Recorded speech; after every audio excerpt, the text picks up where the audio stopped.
Thank you. આદરણીય નરેશભાઈ, સમારંભમાં ઉપસ્થિત એવા રમેશદાન ગઢવી સર, મારા કલીગ, મારી સાથે જે વક્તા તરીકે આવ્યા છે તે ગઢવી સાહેબ, નિયાઝભાઈ, ડિપાર્ટમેન્ટના અધ્યાપકશ્રીઓ, હું પણ આ જ યુનિવર્સિટીનો સ્ટુડન્ટ છું, એટલે તમારી જેમ જ કહેવાય, કારણ કે પીએચડી મેં અહીંયાથી કર્યું છે. એટલે હું પણ કમ્પેરેટિવ બાજુનો જ ડિપાર્ટમેન્ટનો સ્ટુડન્ટ છું, કમ્પેરેટિવ સ્ટડીઝમાંથી. અને પીએચડી ત્યાં કરી પણ રહેતો તો અહીંયા. એ ડિપાર્ટમેન્ટ સારી રીતે જાણે છે. આપણી આજની વાત છે સાહિત્ય અને ટેકનોલોજી. બહુ વિશાળ વિષય છે, બહુ લાંબો પણ છે. આપણે કોશિશ કરીશું કે શક્ય એટલા પાસા આવરી લઈએ અને આપણી સમય મર્યાદામાં એને પૂર્ણ કરીએ. Next please.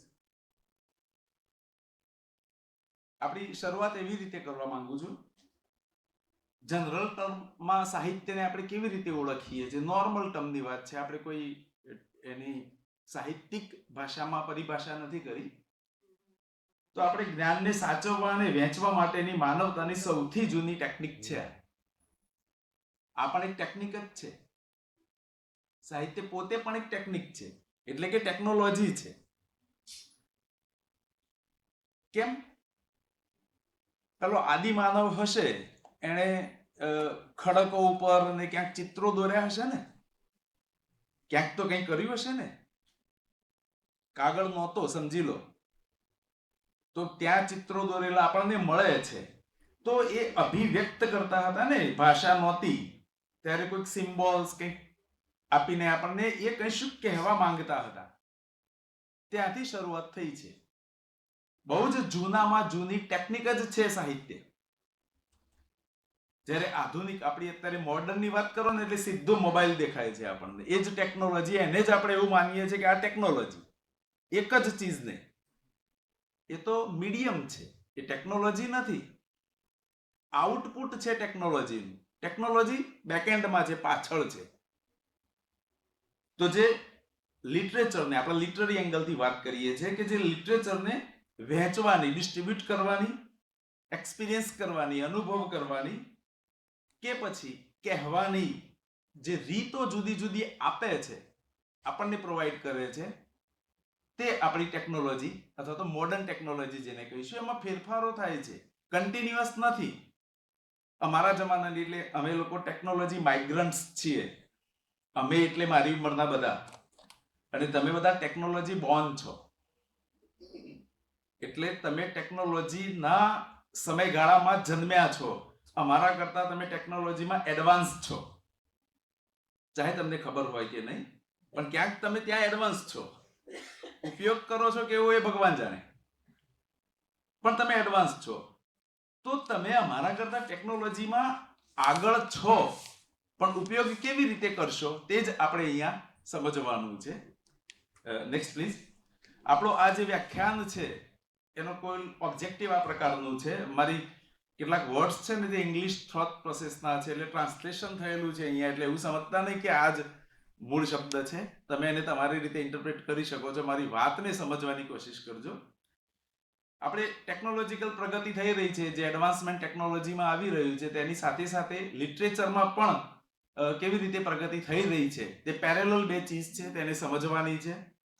અને આપણે જે લિટરેચર જનરેટ થઈ રહ્યું છે, જે કૃતિઓ જનરેટ થઈ રહી છે, તેના સર્જનમાં, તેના વિતરણમાં અને તેના અર્થઘટનમાં, આ ત્રણ એંગલમાં ટેકનોલોજી કેવી રીતે ઇમ્પેક્ટ પાડે છે તે આપણે સમજવાનું છે. લિટરેચર જનરેટ થાય છે ત્યાં, ડિસ્ટ્રીબ્યુટ થાય છે ત્યાં, અને તેનું જે ઇન્ટરપ્રિટેશન્સ થાય છે ત્યાં. આ ત્રણ એંગલમાં લિટરેચરમાં કઈ જગ્યાએ ટેકનોલોજી ઇમ્પેક્ટ પાડી રહી છે તે આપણે સમજવાનું છે. Next please. આખું જે મારી વ્યાખ્યાન છે એ બ્રોડલી આ 5 સેક્શન્સમાં, વિભાગમાં વહેંચાયેલું છે. ઐતિહાસિક સંદર્ભની વાત કરી છે, ડિજિટલ ટેકનોલોજીની વાત સેકન્ડ સેક્શનમાં, આર્ટિફિશિયલ ઇન્ટેલિજન્સની વાત કરીશું, સોશિયલ મીડિયા અમારા બધા કરતા તમે વધારે જાણો છો સોશિયલ મીડિયા શું છે, અને લિટરેચર એંગલમાં એક થીમ પર શું અસર પડી છે, વિષય વસ્તુ એટલે થીમ, તેના પર આપણે વાત કરીશું. Next please. સૌથી પહેલા સેક્શન 1 થી પર આપણે ડિટેલિંગ કરીએ. સૌથી પહેલી વાત કરીએ કે પ્રિન્ટિંગ પ્રેસ 15મી સદીમાં જ્યારે શોધાઈ એની પહેલા સાહિત્યની શું હાલત હશે, ત્યાંથી આપણે શરૂઆત કરીએ છીએ, આજ સુધી આપણે પહોંચીશું. આ આપણા મેઇન પોઈન્ટ્સ છે તેના, કે ઔદ્યોગિક ક્રાંતિ અને મિકેનાઇઝ્ડ જે પ્રિન્ટિંગ શરૂ થયું 19th સેન્ચુરીમાં તેની શું અસરો પડી, ત્યારબાદ 19મી 20મી સદીની અંદર દૂરસંચારના ઉપકરણો શોધાયા, અથવા તો એ વખતે સાહિત્યનું ડિસ્ટ્રીબ્યુશનમાં જે ઇમ્પેક્ટ પડી તે જોઈશું. સાહિત્ય ઇનોવેશન તરીકે ફોટોગ્રાફી અને ફિલ્મ, ત્યાંથી ફિલ્મની શરૂઆત થઈ લિટરેચર પર, તો તેની પણ અસરો પડી છે. રેડિયો અને ઓડિયો બુક્સની વાત કરીશું આપણે, અને કોમ્પ્યુટેશનલ સાધનો, આની અસર પણ પડી છે, ડાયરેક્ટ નથી ઇનડાયરેક્ટ છે, એ પણ આપણે ચકાસીશું. Next please. સૌથી પહેલી આપણે પ્રિન્ટિંગ પ્રેસ ની વાત કરીએ છીએ કે પ્રિન્ટિંગ પ્રેસ પહેલા સાહિત્ય ક્યાં હતું, કેવી રીતે હતું. હસ્તપ્રતોમાં હતું એવું કહીશું ને આપણે, કારણ કે પ્રિન્ટિંગ પ્રેસ નહોતું. પ્રિન્ટિંગ પ્રેસ ન હોય એટલે આપણી પાસે હસ્તપ્રત સ્વરૂપે સાહિત્ય હતું. એની મર્યાદા શું હતી, તો હસ્તપ્રત લિમિટેડ હતી. એક પેજની વાત કરીએ A4 સાઈઝના પેજની, તો એવી કેટલી હસ્તપ્રતો હોય, એક નંબર લિમિટેડ હોય ને, એટલે પાના લિમિટેડ હોય. એવું નથી લાગતું, આ તો જસ્ટ હું વિચારું છું કે નવલકથાને બદલે કવિતા એટલે જન્મી હોય પહેલા, કારણ કે લાંબુ લખવા માટે એનો સ્કોપ નહોતો, ટૂંકું લખવાનું હતું હસ્તપ્રતમાં. તો હસ્તપ્રત પહેલા પણ બ્રીફમાં લખવાનું હતું. તો શું એવું નથી લાગતું કે બધા જે સિમ્બલ્સ આપણે વાપરીએ છીએ, કે સાંકેતિક અથવા તો સાહિત્યમાં જેને આપણે કહીએ છીએ અલંકાર, છંદ, કે પછી લાંબેને બદલા ટૂંકું કહેતો હોય એ વ્યવસ્થિત કહેવાય, સારું કહેવાય, એવું જે આપણી માનતા છે ત્યાંથી આવી હશે. મે બી કે બ્રીફમાં જે કહીએ એ ક્વોલિટી વાળું છે એવું આપણે સમજીએ છીએ, એ કદાચ ત્યાંથી આવેલું હોઈ શકે. પુસ્તકોની સંખ્યા કેવું હતું, નિયંત્રિત હતી, કારણ કે હજુ પ્રિન્ટિંગ પ્રેસ પહેલા આ બધી શક્યતાઓ ઓછી હતી. જાહેર પહોંચ ઓછી હતી જ્ઞાનની. કેમ જાહેર પહોંચ ઓછી હતી, પુસ્તકો હતા જ નહીં, એટલે લિટરસી રેટ ઓછો હતો. લિટરસી રેટ ઓછો હતો એટલે બધા જ લોકો પાસે એક્સેસ નહોતો લિટરેચરનો, એટલે બધા સુધી પહોંચ્યું ન હતું, એટલે જાહેર પહોંચ ઓછી હતી. આ પ્રિન્ટિંગ પ્રેસ પહેલાની વાત છે. ગુટેનબર્ગે પ્રિન્ટિંગ પ્રેસની શોધ કરી 15મી સદીમાં. હવે શું થયું, હવે સાહિત્ય પર એની ઇમ્પેક્ટ પડવાની શરૂઆત થઈ. તો 1440ના દાયકામાં જોહાન્સ ગુટેનબર્ગની શોધથી પુસ્તકોનું મોટા પાયે ઉત્પાદન થઈ શક્યું. અહીં શરૂઆત થઈ કે પુસ્તકો બલ્કમાં પ્રોડ્યુસ થવા માંડ્યા. બીજું, બલ્કમાં કંઈ પણ ચીજ બને એટલે ખર્ચમાં ઘટાડો થાય. હસ્તપ્રત બનાવવામાં ખર્ચ લાગતું હશે ને, એટલે ઇકોનોમિકલી પણ સાહેબ કહે છે કે એંગલ તપાસવો જોઈએ. તો અહીંયાથી શરૂઆત થઈ શકે કે ખર્ચમાં ત્યાંથી ઘટાડો થયો હતો, તો એની અસર પડી. તો એ ખર્ચનો ઘટાડો થયો તો એની પણ અસર પડી. Next please. એની બીજી ઇમ્પેક્ટ પડી કલ્ચરલ, જે કલ્ચરલ પરિવર્તન આવ્યું તેના ઉપર. કેમ, પુસ્તકો વધારે મળવા માંડ્યા એટલે લિટરસી રેટ વધ્યો, સાક્ષરતા દર વધ્યો. સાક્ષરતા દર વધ્યો એટલે એનાથી શું થયું, જાગૃતતા વધી. સમજો, જાગૃતતા, નોલેજ બીજા નંબરની વાત છે, પહેલી તો જાગૃતતા આવી. એટલે જે ઇંગ્લેન્ડમાં અથવા તો વેસ્ટર્ન કન્ટ્રીઝની અંદર રેનેસા એજ આવ્યો 15મી સદીની અંદર, અમે શેક્સપિયરના પછીના અથવા તો ક્વીન એલિઝાબેથના એજને રેનેસા તરીકે ઓળખીએ છીએ, પુનઃ જાગૃતિનો સમયગાળો. તો એ ગાળાની અંદર આ જે જાગૃતિ પુસ્તકો દ્વારા ફેલાઈ હતી, એ જાગૃતિએ રેનેસા અને પ્રોટેસ્ટન્ટ રિફોર્મેશન જેવા ચળવળો થઈ ગયા.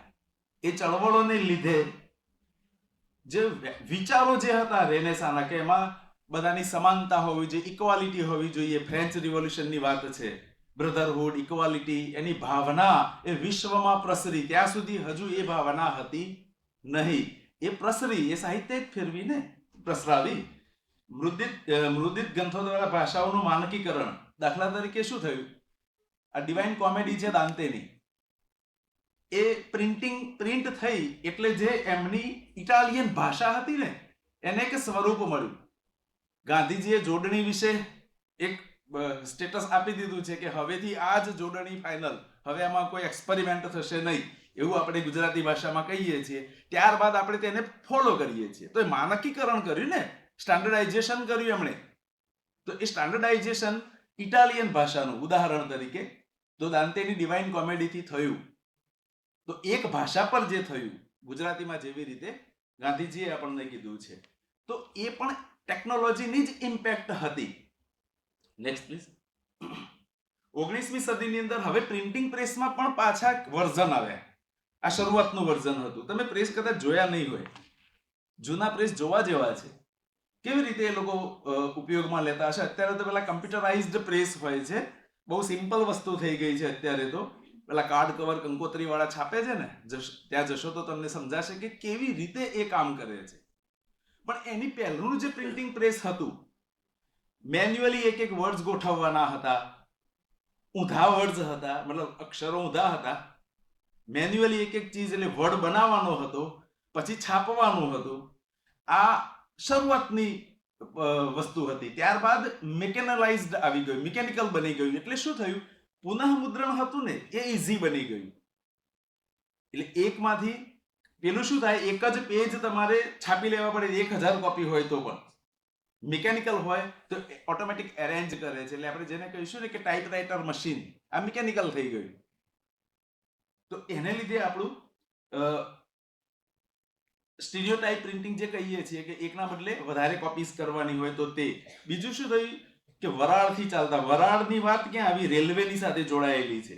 શરૂઆતમાં વરાળથી રેલવે આવી, રેલવેની શરૂઆત થઈ. એની પછી એ વરાળવાળી વાત એક્સપાન્ડ થઈ અને પ્રિન્ટિંગમાં પણ આવી. એટલે વરાળથી ચાલતા યંત્રો આવ્યા. એ યંત્રોને લીધે પ્રિન્ટિંગ જે મશીન્સ હતા, પ્રિન્ટિંગ પ્રેસ હતી, તે મિકેનલાઇઝ્ડ બની. પછી શું થયું? એની ઇમ્પેક્ટ ક્યાં આવી? તો જે નાના નાના છાપાઓ હતા, ચોપાનિયા, જેને આપણે હવે શબ્દ વાપરીએ છીએ, પણ એ વખતે એને છાપા જ કહેવાતા હતા. આપણે એને કંઈક હલકી મિનિંગમાં લઈએ છીએ ચોપાનિયું એટલે, પણ એ વખતે ચોપાનિયા જે હતા સાંજે પણ બહાર પડતા કેટલાક. અને ઇંગ્લેન્ડની અંદર શરૂઆત એની થઈ ત્યારે બહુ જ એની અસર પડેલી સમાજ પર. તો એ ચોપાનિયાની અંદર શું થયું? હપ્તામાં સિરિયલાઇઝ્ડ લિટરેચર લખાવા માંડ્યું. સિરિયલાઇઝ્ડ ધેટ મીન્સ કે હપ્તામાં, ટૂંકા વાતને ડિવાઈડ કરીને. આ નવી જ વાત હતી હો જે તે સમયે 19મી સદીમાં. તો એ નવી જ વાત હતી, તે લોકોને પસંદ પડી હપ્તા વાંચવામાં. લોકો રાહ જોવા માંડ્યા કે આને હવે બીજો હપ્તો ક્યારે આવશે. અત્યારે પણ એ પ્રકારે રવિવારની કે એવી પૂર્તિ આવતી હોય છે ને આપણે જોતા હોઈએ છીએ કે એમાં વાર્તા છપાતી હોય છે. તો એ અખબારો અને સામયિકોમાં આ જે આવ્યું એ ક્યાં સુધી પહોંચ્યું? તો છેક નીચેના સ્તર સુધી, વર્કિંગ ક્લાસ સુધી પહોંચવા માંડ્યું. કારણ કે ચોપાનિયા સસ્તા હતા એટલે ત્યાં છેક નીચે સુધી પહોંચવા માંડ્યું. એક ચોપાનિયું ખરીદો તો મલ્ટિપલ પર્સન્સ એને વાંચી શકતા હતા, એક્સેસ કરી શકતા હતા. એટલે પણ એનો ફેલાવો વધ્યો. એટલે આ ઉદાહરણ એ છે કે ચાર્લ્સ ડિકન્સની ધ પિકવિક પેપર્સ અને ગ્રેટ એક્સપેક્ટેશન્સ, આ બે નવલકથાઓ હતી, એ સિરિયલાઇઝ્ડ ફોર્મમાં સૌ પહેલા પ્રકાશિત થયેલી અને લોકપ્રિય પણ થયેલી. આજે પણ એ ક્લાસિક ગણાય છે. ગ્રેટ એક્સપેક્ટેશન્સ આજે પણ ઇંગ્લિશ સાહિત્યમાં ક્લાસિક ગણાય છે. આ ડુમસની જે ધ કાઉન્ટ ઓફ મોન્ટે ક્રિસ્ટો, આ પણ ક્લાસિકમાં ગણીએ છીએ અમે લોકો. અને ધ થ્રી મસ્કેટિયર્સ, આ પણ બહુ જ ફેમસ વર્ક્સ છે.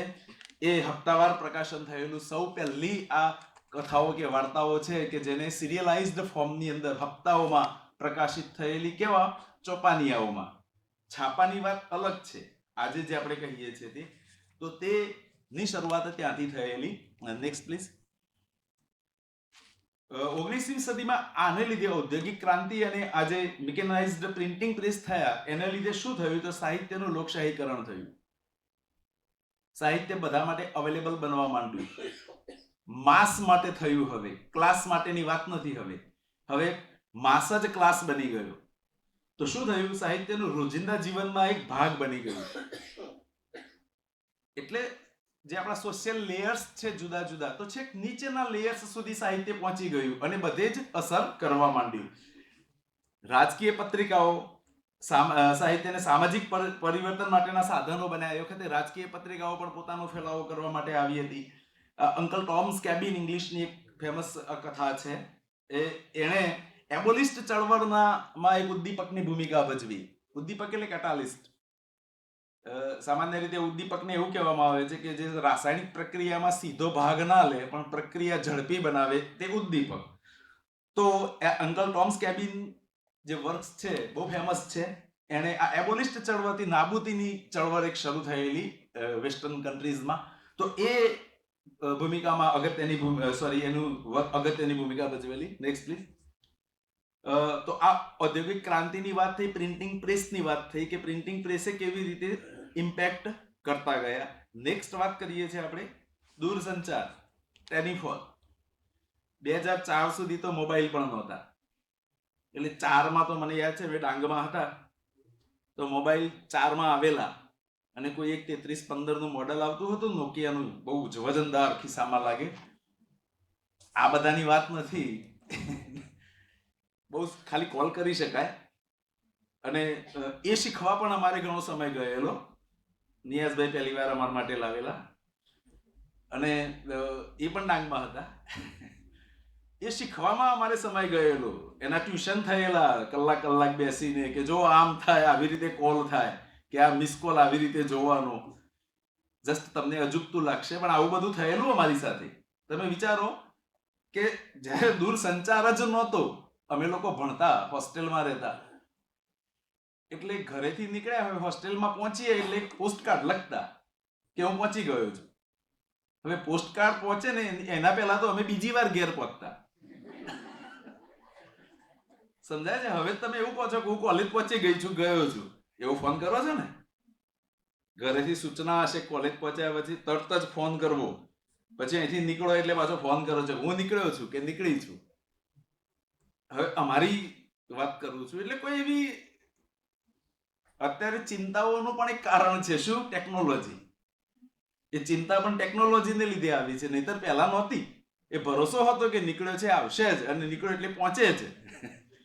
રસ્તા સારા હતા, ઓછા સાધનો હતા, એટલે પહોંચતા જ હતા બધા. હવે આ ટેકનોલોજીને લીધે બીજા પણ બધા પ્રશ્નો આવ્યા. તો આ ટેલિગ્રાફ્સ અને રેલવેને લીધે શું થયું, એક જગ્યાએ છપાય. અમે હમણાં 2.5 કલાકમાં અમદાવાદથી અહીંયા આવી ગયા સુરત સુધી. બાકી પહેલા આવેલા છીએ ભૂતકાળમાં, 2 દિવસે પણ પહોંચેલા છીએ. અને રોડ ઉપર વચ્ચે હોટલોમાં બધું દૂધ પણ ખલાસ થઈ ગયું હોય એવી હાલતમાં પણ શુક્લા સાહેબને ખબર છે કે એવું પણ પસાર કરેલું છે કે વરસાદ પડ્યો હોય ને ભરૂચની આજુબાજુમાં ફસાયા હોય તો 2 દિવસે પહોંચ્યા હોય આહવા. તો એવું પણ હતું. તો આ રેલવે ઝડપી મુસાફરી થઈ.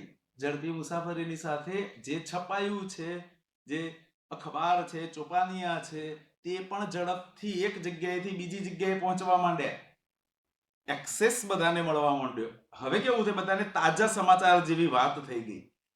એટલે કે ઝડપથી પહોંચવું, સ્પીડ એ અગત્યની વાત છે. તો સ્પીડનો પણ આમાં રોલ આવ્યો. દૂર દૂરના પ્રદેશોમાં એ વાર્તાઓ પહોંચવા માંડી. કે સૌરાષ્ટ્રમાં કોઈ વાર્તા લખાઈ હોય તો દક્ષિણ ગુજરાત સુધી, ઉત્તર ગુજરાતની સૌરાષ્ટ્ર સુધી ત્યાં એક્સેસ પહોંચવા માંડ્યો. ઝડપથી વાર્તા, વિચારો, સમાચાર પહોંચવા માંડ્યા કે અહીંયા કોઈ ઘટના આ પ્રકારની બની છે તો વિષય વસ્તુ પણ મળે ને, પ્લોટ મળે, એના પરથી પ્રેરણા મળે. આ 2 શબ્દો છે ને એ આપણે કદાચ કઈ ભાષામાં વાપરીએ છીએ એટલે મેં ઇંગ્લિશમાં રાખ્યા છે. પેની ડ્રેડકુલ્સ, યુકેમાં આ ટર્મ વપરાય છે, એટલે કે ઇંગ્લેન્ડની અંદર. અને યુએસની અંદર એ જ વસ્તુ માટે ડાઇમ નવલકથા કહે છે, અને ડાઇમ નોવેલ્સ કહે છે. કે આ એવા પ્રકારની સસ્તી વાર્તાઓ છે. સસ્તી એ સેન્સમાં કે બધી કાગળ, પેલા આપણે જેને કહીએ છીએ ને રેલવે સ્ટોલ પર મળતા હોય, રેલવે સ્ટેશન ઉપર, એ પ્રકારની વાર્તાઓ કે જેની અંદર કેવું હોય, મોટે ભાગે પેલી સાહસની વાતો હોય, અપરાધની વાતો હોય કે રોમાન્સની વાત હોય. અને એ જે પોપ્યુલર ફિક્શન આપણે જેને કહી શકીએ, નવો ટર્મ, પણ એ પોપ્યુલર ફિક્શન નહીં જે આપણે સમજીએ છીએ, બાકી તો સસ્પેન્સ ને થ્રિલર ને બધા ગમે છે આપણને, પણ આ એ પ્રકારનો એક નવલકથાઓનો પ્રિન્ટિંગ પણ વધ્યું, એક્સેસ પણ વધ્યો. પછી શું થયું, વૈશ્વિક સાહિત્યનો ઉદય થયો કે હવે એવું ન હતું કે યુકેમાં લખાયું હોય તો આપણને ખબર બી ન પડે, આપણે એની પાસે પુસ્તક પણ ન હોય. હવે તો પ્રિન્ટિંગ થયેલી વસ્તુ હતી, ત્યાંથી અહીંયા શિફ્ટ થઈ શકતી હતી, આપણે ત્યાં કંઈ લખાયું હોય તો બીજે જઈ શકતું હતું. તો વૈશ્વિક વાત બનવા માંડી. એટલે ફ્રેન્ચમાં કંઈ રિવોલ્યુશન ચાલી રહ્યું હોય તો એની અસરો ગુજરાત સુધી પણ પહોંચવા માંડી. એટલે નર્મદની વાત કે તમે જોશો ને એમના વિચારોમાં, તો ક્યાંક ક્યાંક આપણને વેસ્ટર્નની અસરો પણ દેખાશે કે હા, એમણે એ વખતે ત્યાંથી કશું જાણેલું હતું કે આ પ્રક્રિયા કે આ સમાજના રિવાજો ખોટા છે એને બદલવા જોઈએ. તો એ જે વાત કરી હોય તો કેવી રીતે આવી હશે? તો આ જ વસ્તુઓ થઈ ને કે ત્યાંથી મૂવ થઈ હશે. Next please. બીજી વાત કરીએ છીએ ફોટોગ્રાફી અને ફિલ્મની. ફોટોગ્રાફીમાં કેવું થયું કે સચિત્ર પુસ્તકો, પછી તો ચોપાને પેલા એ પણ આવવા માંડ્યા છે કે પેલી ચિત્ર વાર્તાઓ, અને એના જર્નલ્સ પણ આવવા માંડ્યા સ્પેસિફિક કે ચિત્ર વાર્તાનું જ જર્નલ હોય. પણ એ ફોટો જર્નાલિઝમ વાર્તા કહેવા માટે વાસ્તવિકતા લાવ્યા. એટલે શું થયું, આ એક ઉદાહરણ મેં આપ્યું છે કે જેકેબ રેઇસે હાઉસ ઓફ અધર હાફ વાઇવ્સમાં શહેરી ગરીબીને દર્શાવવા માટે ફોટોગ્રાફ્સ પણ આપ્યા. શરૂઆત કરી હતી સૌથી પહેલા કે બાજુમાં ફોટોગ્રાફ્સ હોય, નેરેશન હોય. પછી હવે તો આપણે જોઈએ છે કાર્ટૂન ને એને પ્રિન્ટમાં, અને આખું આવે છે ફોટોગ્રાફીને લીધે. પણ ઇમેજીસની વાતથી શરૂઆત થઈ હતી. ફિલ્મ અને સાહિત્યમાં કંઈ કહેવા જેવું છે નહીં, કારણ કે હવે તો તમે જાણો છો કે સાહિત્ય પરથી કેટલી બધી ફિલ્મો આવી હશે, અને એના માટે તો આખી એક અલગ જ દુનિયા અને અલગ જ રિસર્ચનો ટોપિક બની ગયો છે. લોકો એના પર પીએચડી પણ થઈ રહ્યા છે.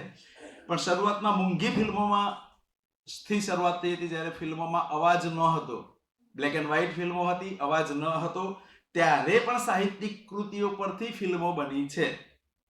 અને એ આ ફ્રેન્કેનસ્ટાઇન અને ડ્રેક્યુલા, આ બે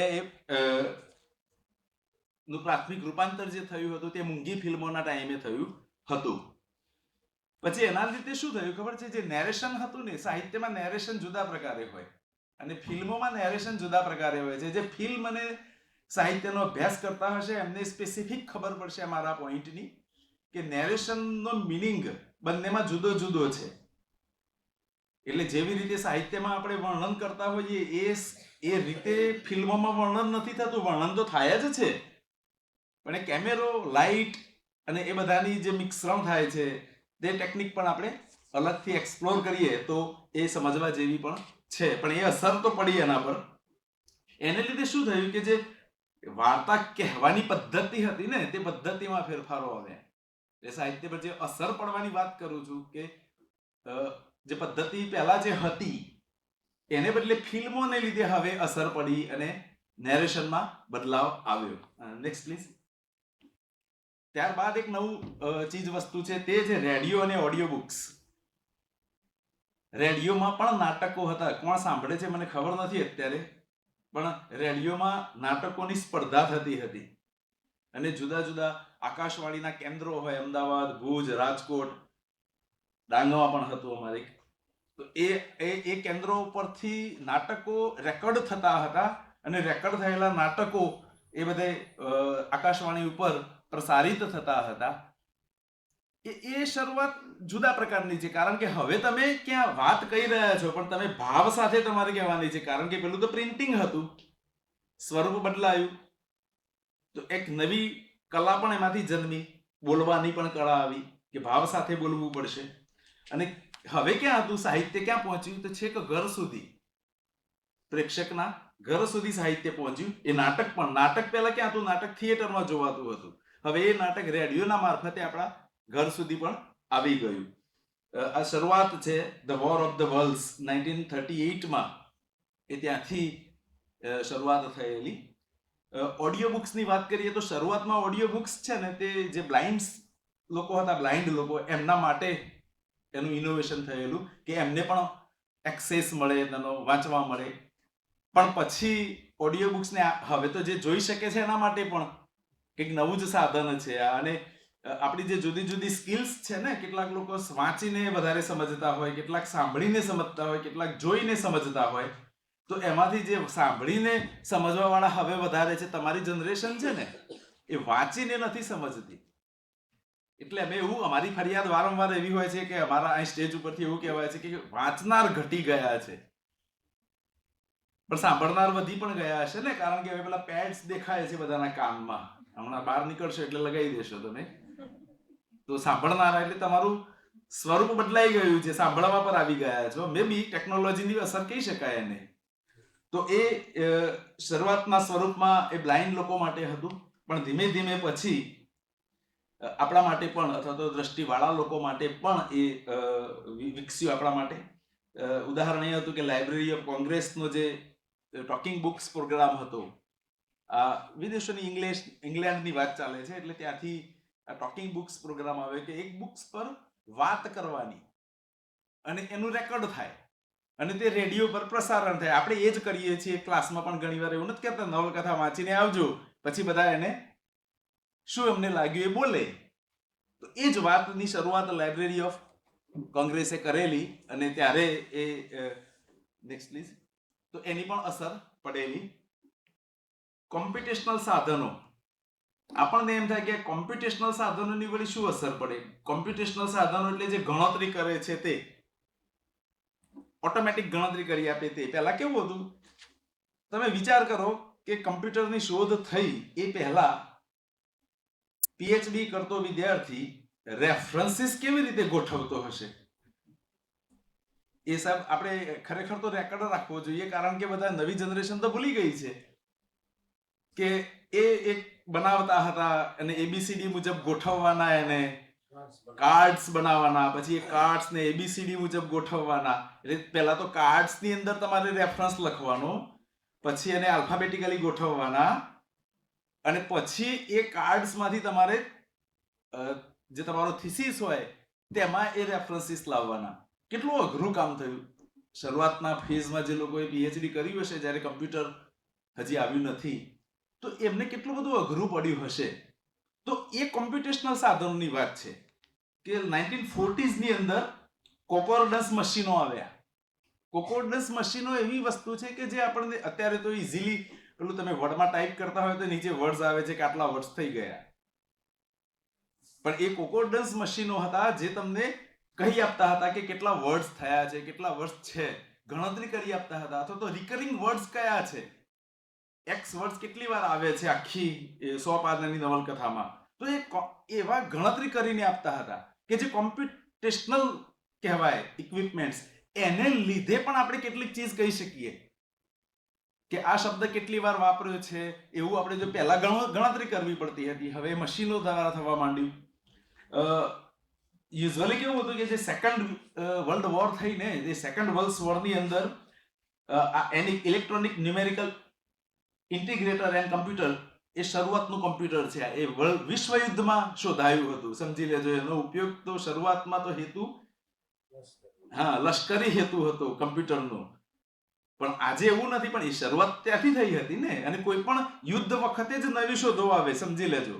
એટલે યુદ્ધ થાય તો નવી શોધો આવે, તો એના માટેની શોધો પછી માનવના હિતમાં પણ વપરાતી હોય. તો આ શરૂઆતનું કમ્પ્યુટર તે હતું. પછી પ્રોગ્રામિંગ ભાષાનો વિકાસ થયો જુદા જુદા પ્રકારની. પછી બિન વૈજ્ઞાનિક ક્ષેત્રમાં પણ, એટલે આપણે બિન વૈજ્ઞાનિક ક્ષેત્ર કહીશું સાહિત્યને, તો ત્યાં પણ એનો ઉપયોગ ધીમે ધીમે વધવા માંડ્યો. અને આ વિચાર કમ્પ્યુટરોએ ભાષાશાસ્ત્ર અને સાહિત્ય જેવા ક્ષેત્રમાં તેમની સંભવિતતાઓને ધ્યાનમાં લેવા પ્રેરણા આપી. એ કમ્પ્યુટરની શરૂઆતનું હતું. હવે યુદ્ધ પૂરા થઈ ગયા એટલે આનો ઉપયોગ લિટરેચરમાં પણ કરી શકાય એવું લોકોના મનમાં આવ્યું.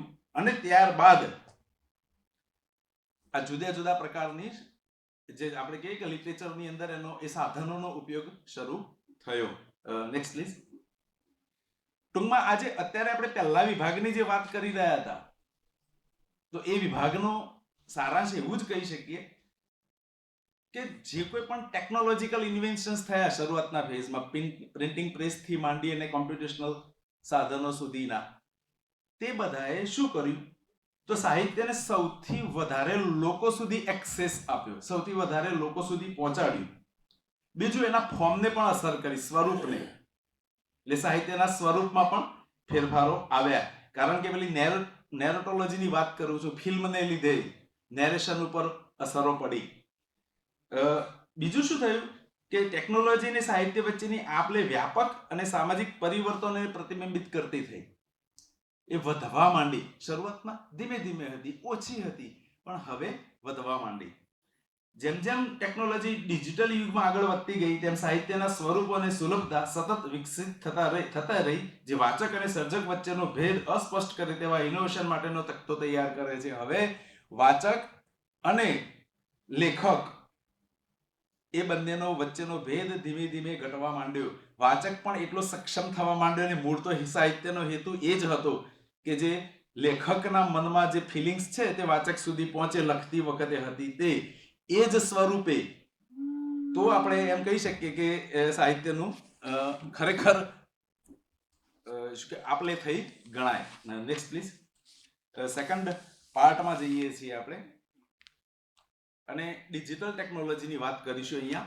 અને એ આપણા સાહિત્ય લેન્ડસ્કેપનું જે પરિવર્તન થયું ડિજિટલ ટેકનોલોજીને લીધે તેની વાત કરીશું, ને એમાં આપણે આ ચીજ આવરી લઈશું: ઈ બુક્સ અને digital publishing, hypertext fiction, audio books અને પોડકાસ્ટ, અને ડિજિટલ સાહિત્ય અને ન્યૂ ફોર્મ્સ, નવા સ્વરૂપો. આ ટોપિક્સ પર આપણે ડિટેલમાં આ સેક્શનમાં વાત કરી રહ્યા છીએ. હવે આપણે નેક્સ્ટ પ્લીઝ. ઈ બુક્સ જોઈ છે કેટલાય? ઈ બુક્સ છે, જોઈ છે? કેવી હોય? કયા ફોર્મમાં હોય?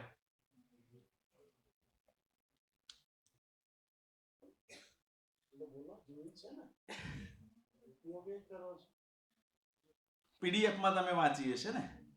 હા, એ પીડીએફમાં પણ હોય, કેટલીક એના સિવાયના એક્સટેન્શન્સમાં પણ હોય છે. જો તમે એક એક પેજ દેખાય, સ્ક્રોલ કરવાનું, બરોબર છે, એમ પણ હોઈ શકે. મોબી ફોર્મેટમાં હોય, .mobi એવું એનું ફોર્મેટ હોય છે. એમ જુદા જુદા ફોર્મેટમાં ઈ બુક્સ હોઈ શકે, પણ ઈ બુક્સ એટલે ડિજિટલ ફોર્મેટની અંદર આપણી પાસે આવેલું પુસ્તક. અને 1990માં, એટલે ઘણા, અમે તો હવે સમજો કે આ ક્યારની વસ્તુ છે, બહુ નજીકની છે. સોની ડેટા ડિસ્કમેન નામની, એટલે સોની નામની કંપનીએ અને પામ પાયલોટ જેવી ડિજિટલ વાંચન ઉપકરણોની રજૂઆતે ઈ બુક્સ ક્રાંતિ માટે સ્ટેજ સેટ કર્યું. હવે તો ઈ બુક રીડર આવે છે, સ્પેસિફિક એક ઇક્વિપમેન્ટ આવે છે મોબાઈલ જેવું, ઈ બુક રીડર કહે છે એને. પણ આ પામ જે પાયલોટ, એ શરૂઆતનો સોની અને પામ એ બંને ભેગા મળી અને શરૂઆત કરેલી ઈ બુક્સની રચના માટેની. પછી 2007માં એમેઝોન કિન્ડલ આવ્યું. અત્યારે તમને ખબર છે કે એમેઝોન કિન્ડલ એમેઝોન પર છે, અને તે જો તમારી પાસે પ્રાઇમ મેમ્બરશિપ હોય તો એ કિન્ડલનો એક્સેસ આપે છે, અને કેટલાક ફ્રીમાં પુસ્તકો પણ આપે છે. અને એક એમેઝોન કિન્ડલ નામનું ઈ બુક્સ રીડ કરવા માટેનું સાધન પણ છે. તો એ પણ આપણે ખરીદી શકીએ છીએ બજારમાંથી, ને ત્યાં આપણે વાંચી શકીએ છીએ. તે મોબી ફોર્મેટમાં બુક્સ આપે છે. .mobi નામનું એક્સટેન્શન પાછળ હોય છે. પીડીએફ ફાઇલો નથી હોતી તે.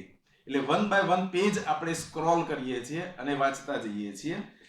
તો હવે સમજી લો કે 2007 સુધી ઈ બુક્સ એટલા બધા ફેમસ નહોતા. હવે ઈ બુક્સ બજારમાં આવવા માંડ્યા. Next please. ઈ બુક્સ કેમ ફેમસ થયા, અથવા તો કેમ એ વધારે માર્કેટમાં ચાલ્યા?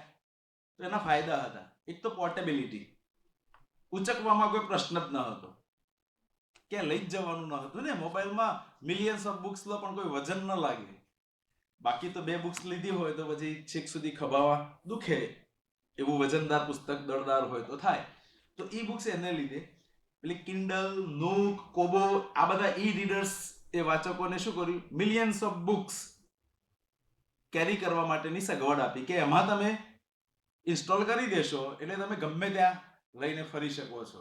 એટલે તમારા હવે પેલા હથેળીમાં આવી ગઈ લાઇબ્રેરી એવું બધા કહે છે ટૂંકમાં, તો એ સગવડતા આપી.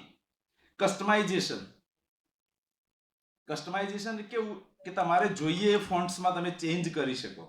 નાનામાં કોઈને નજીકના નંબર હોય, મોટા ફોન્ટ્સ કરવા હોય, સ્ક્રીન મોટી કરવી હોય, તો એ કસ્ટમાઇઝેશન તમે કરી શકો છો, જેથી કરીને તમને જે વાચક જે વર્ગનો છે તે મુજબ એ એમાં કસ્ટમાઇઝેશન કરી શકે છે. બેકગ્રાઉન્ડનો કલર બદલવો છે, મારે નાઇટ મોડ કરવો છે, હવે એવું હોય છે મોબાઈલમાં, મોડ ચેન્જ કરી શકો તમે.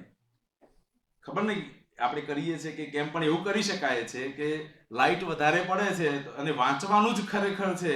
ઇવન તમે બ્રાઉઝરમાં જશો ને તો રીડિંગ મોડ પણ હોય છે, કદાચ કર્યો કે નહીં મને આઈડિયા નથી, પણ કમ્પ્યુટરમાં રીડિંગ મોડ પણ હોય છે બ્રાઉઝરમાં. હવે આપણે કંઈક વાંચવું જ છે તો રીડિંગ મોડમાં જશો તો સરળ પડશે તમને. અંદર ઘણું બધું છે જે આપણે ઘણીવાર જોતા નથી, ખાલી એકવાર જોઈ લીધું હોય છે, ઉપયોગ નથી કરતા. પછી કોસ્ટ એફિશિયન્ટ. કોસ્ટ એફિશિયન્ટ એ રીતે કે ડિજિટલ ફોર્મેટની અંદર પુસ્તક પ્રકાશિત કરવું ને બહુ સરળ છે, કોઈ કિંમત બહુ લાગતી જ નથી, પર્યાવરણને પણ નુકસાન નથી કરતું, કારણ કે પેલો કાગળ ને વૃક્ષોને ને બધાની અસરો થાય, પણ કોસ્ટ ઇફેક્ટિવ છે. એકવાર તમે સેટ કરી લીધું પછી તો કોઈ પ્રશ્ન આવતો જ નથી, જેટલી કોપી એમાંથી ક્રિએટ કરવી હોય તેટલી થઈ શકે. તો આ ઈ બુક્સના ફાયદા થયા. Next book. બીજું શું આવ્યું એમાં, તમે સેલ્ફ પબ્લિશ કરી શકો છો જાતે જ. એટલે હવે ઈ બુકની અંદર પેલા પબ્લિશરને શોધવો નથી પડતો, એટલે પબ્લિશરની ડિપેન્ડન્સી ઘટી. પહેલા તો કેવું હતું, પબ્લિશરને તમે બુક સબમિટ કરો, પબ્લિશર પાછા એને એમના કોઈ પેનલ હોય, એ પેનલને બતાવે કે આ છાપવા જેવું છે, ક્વોલિટી વાળું છે, તો એને આધારે નક્કી થતું કે પુસ્તક છપાશે કે કેમ. તો હવે કેવું થયું, જાતે જ તમે પબ્લિશ કરી શકો છો. એના જુદા જુદા પ્લેટફોર્મ્સ છે ઓનલાઈન કે જ્યાં તમે તમારું પુસ્તક છાપી શકો છો. એમેઝોન કિન્ડલ ડાયરેક્ટ પબ્લિશિંગ નામની એક KDP નામનું એક વર્ઝન છે એમેઝોન પર. આ સ્મેશવર્ડ્સ છે, વોટપેડ જેવા સાધનો, આ બધા છે ને એ ઓનલાઈન ટૂલ્સ છે કે જ્યાં તમે જઈ અને જાતે જ તમારું પુસ્તક પબ્લિશ કરી શકો છો વિથ ISBN નંબર. બધું જ ત્યાં અવેલેબલ હોય છે ફ્રીમાં. બીજું શું થયું કે જે ટ્રેડિશનલ પબ્લિશર્સ હતા એમની ડિપેન્ડન્સી ઘટવાને લીધે હવે, કારણ કે તમે જાતે જ કરી શકો છો, તો તમારી પાસે રીડર્સ પણ જાતે જ તમારે ક્રિએટ કરવાના છે, એટલે કોઈની મદદ લેવાની નથી. તમે તમારા સોશિયલ મીડિયાને આધારે નક્કી કરી શકો છો કે હવે મારે ક્યાં સુધી લાંબા થવું. એલન જેમ્સની આ 50 શેડ્સ ઓફ ગ્રે નામનું એક વર્ક્સ છે કે જે ઓનલાઈન માધ્યમથી સૌથી વધારે ફેમસ થયું. પ્રિન્ટ કરતા એની ઓનલાઈન વર્ઝનમાં, અથવા તો જેને સોફ્ટ કોપીમાં કહીશું, તે નકલો સૌથી વધારે વંચાઈ. અને એમાં કેવું છે કે તમારો સોશિયલ મીડિયામાં જેટલી રીચ હશે એટલા તમે વધારે વાચકો સુધી પહોંચી શકશો, તમે વધારે એક્સેસ આપી શકશો. Next please. ઈ બુક્સ અને ડિજિટલ પબ્લિશિંગને શું થયું કે સગવડતા આપણી, અથવા તો પોર્ટેબિલિટી છે એની અંદર. દાખલા તરીકે ઈ રીડર, સ્માર્ટફોન કે ટેબ્લેટ, એમાં આખી લાઇબ્રેરી આવી જાય એક જ ચીજમાં. હવે તમારી પાસે ઈ રીડર સ્પેસિફિકલી લેવાની જરૂર પણ નથી, એન્ડ્રોઈડનો ફોન હોય તો એમાં પણ આવી શકે છે. તો પછી કિન્ડલ, કોબો, ગૂગલ બુક્સ, આ બધાએ શું કર્યું, એવા પ્લેટફોર્મ છે કે મિલિયન્સ ઓફ ટાઇટલ્સ ત્યાં એમણે અપલોડ કર્યા, એટલે ઓનલાઈન પણ તમને એક્સેસ મળી શકે છે. હવે ક્યાં છે કે તમારે ફિઝિકલી કશું સ્ટોર કરવાની કે ક્યાંય રાખવાની. પહેલા કેવું હતું, મોબાઈલમાં પણ સ્ટોર કરવું પડતું હતું, સમજો. ઈ રીડરમાં પણ બુક સ્ટોર કરવી પડતી હતી, ફિઝિકલ હતી ને, અંદર હતી. હવે તો ઓનલાઈન થઈ ગઈ, as and when you require, એમ જ્યારે તમારે જરૂર હોય ત્યારે ડાઉનલોડ કરો, અથવા તો એક એક પેજ ડાઉનલોડ કરીને વાંચો. એટલે ઓનલાઈન પણ વાંચવાની સગવડ વધી. એટલે આ ગૂગલ બુક્સ હોય, કોબો હોય કે કિન્ડલનું નવું વર્ઝન હોય, તે હવે ઓનલાઈન બુક્સનો એક્સેસ આપે છે. તમારા મોબાઈલમાં પણ અથવા તો તમારા રીડરમાં પણ એ મેમરી યુઝ થતી નથી. અને મેમરી ન વપરાય એટલે શું થાય, બે પ્રકારની મેમરી હોય ને, એક સ્ટોર થાય અને બીજી મેમરી હોય જેને રેમ કહો છો તમે. રેમ વધે, સ્પીડ વધી જાય આપણી, તો પેલી હાર્ડ સ્પેસ ઘટાડી, પેલી સ્પેસ વધારી, એટલે આપણા હવે કેવું છે, ફાસ્ટ ચાલે છે તમારા ઇક્વિપમેન્ટ્સ. પહેલા થોડા હેંગ કે લેગ થતા હતા, એ હવે થતા નથી. એટલે કે ક્લાઉડ સ્ટોરેજ. હવે તમે પેલા ગૂગલ પર પણ તમારો ડ્રાઈવ હોય છે, પેલા ફોટો તમે એકવાર લીધો એની સાથે ડ્રાઈવમાં જતો રહે છે, તમને ખબર બી નથી ક્યારે ગયો, ત્યાં ક્યારે સેવ થઈ ગયો. પાછું 15-20 દિવસ થાય ને તો ગૂગલ તમને પાછું બનાવીને પણ આપે છે કે કંઈક એમાંથી એ રચના કરીને તમને મોકલે છે કે જો તમારા ફોટાને મેં ગોઠવીને પાછળ મ્યુઝિક સાથે તમને પાછા આપે છે.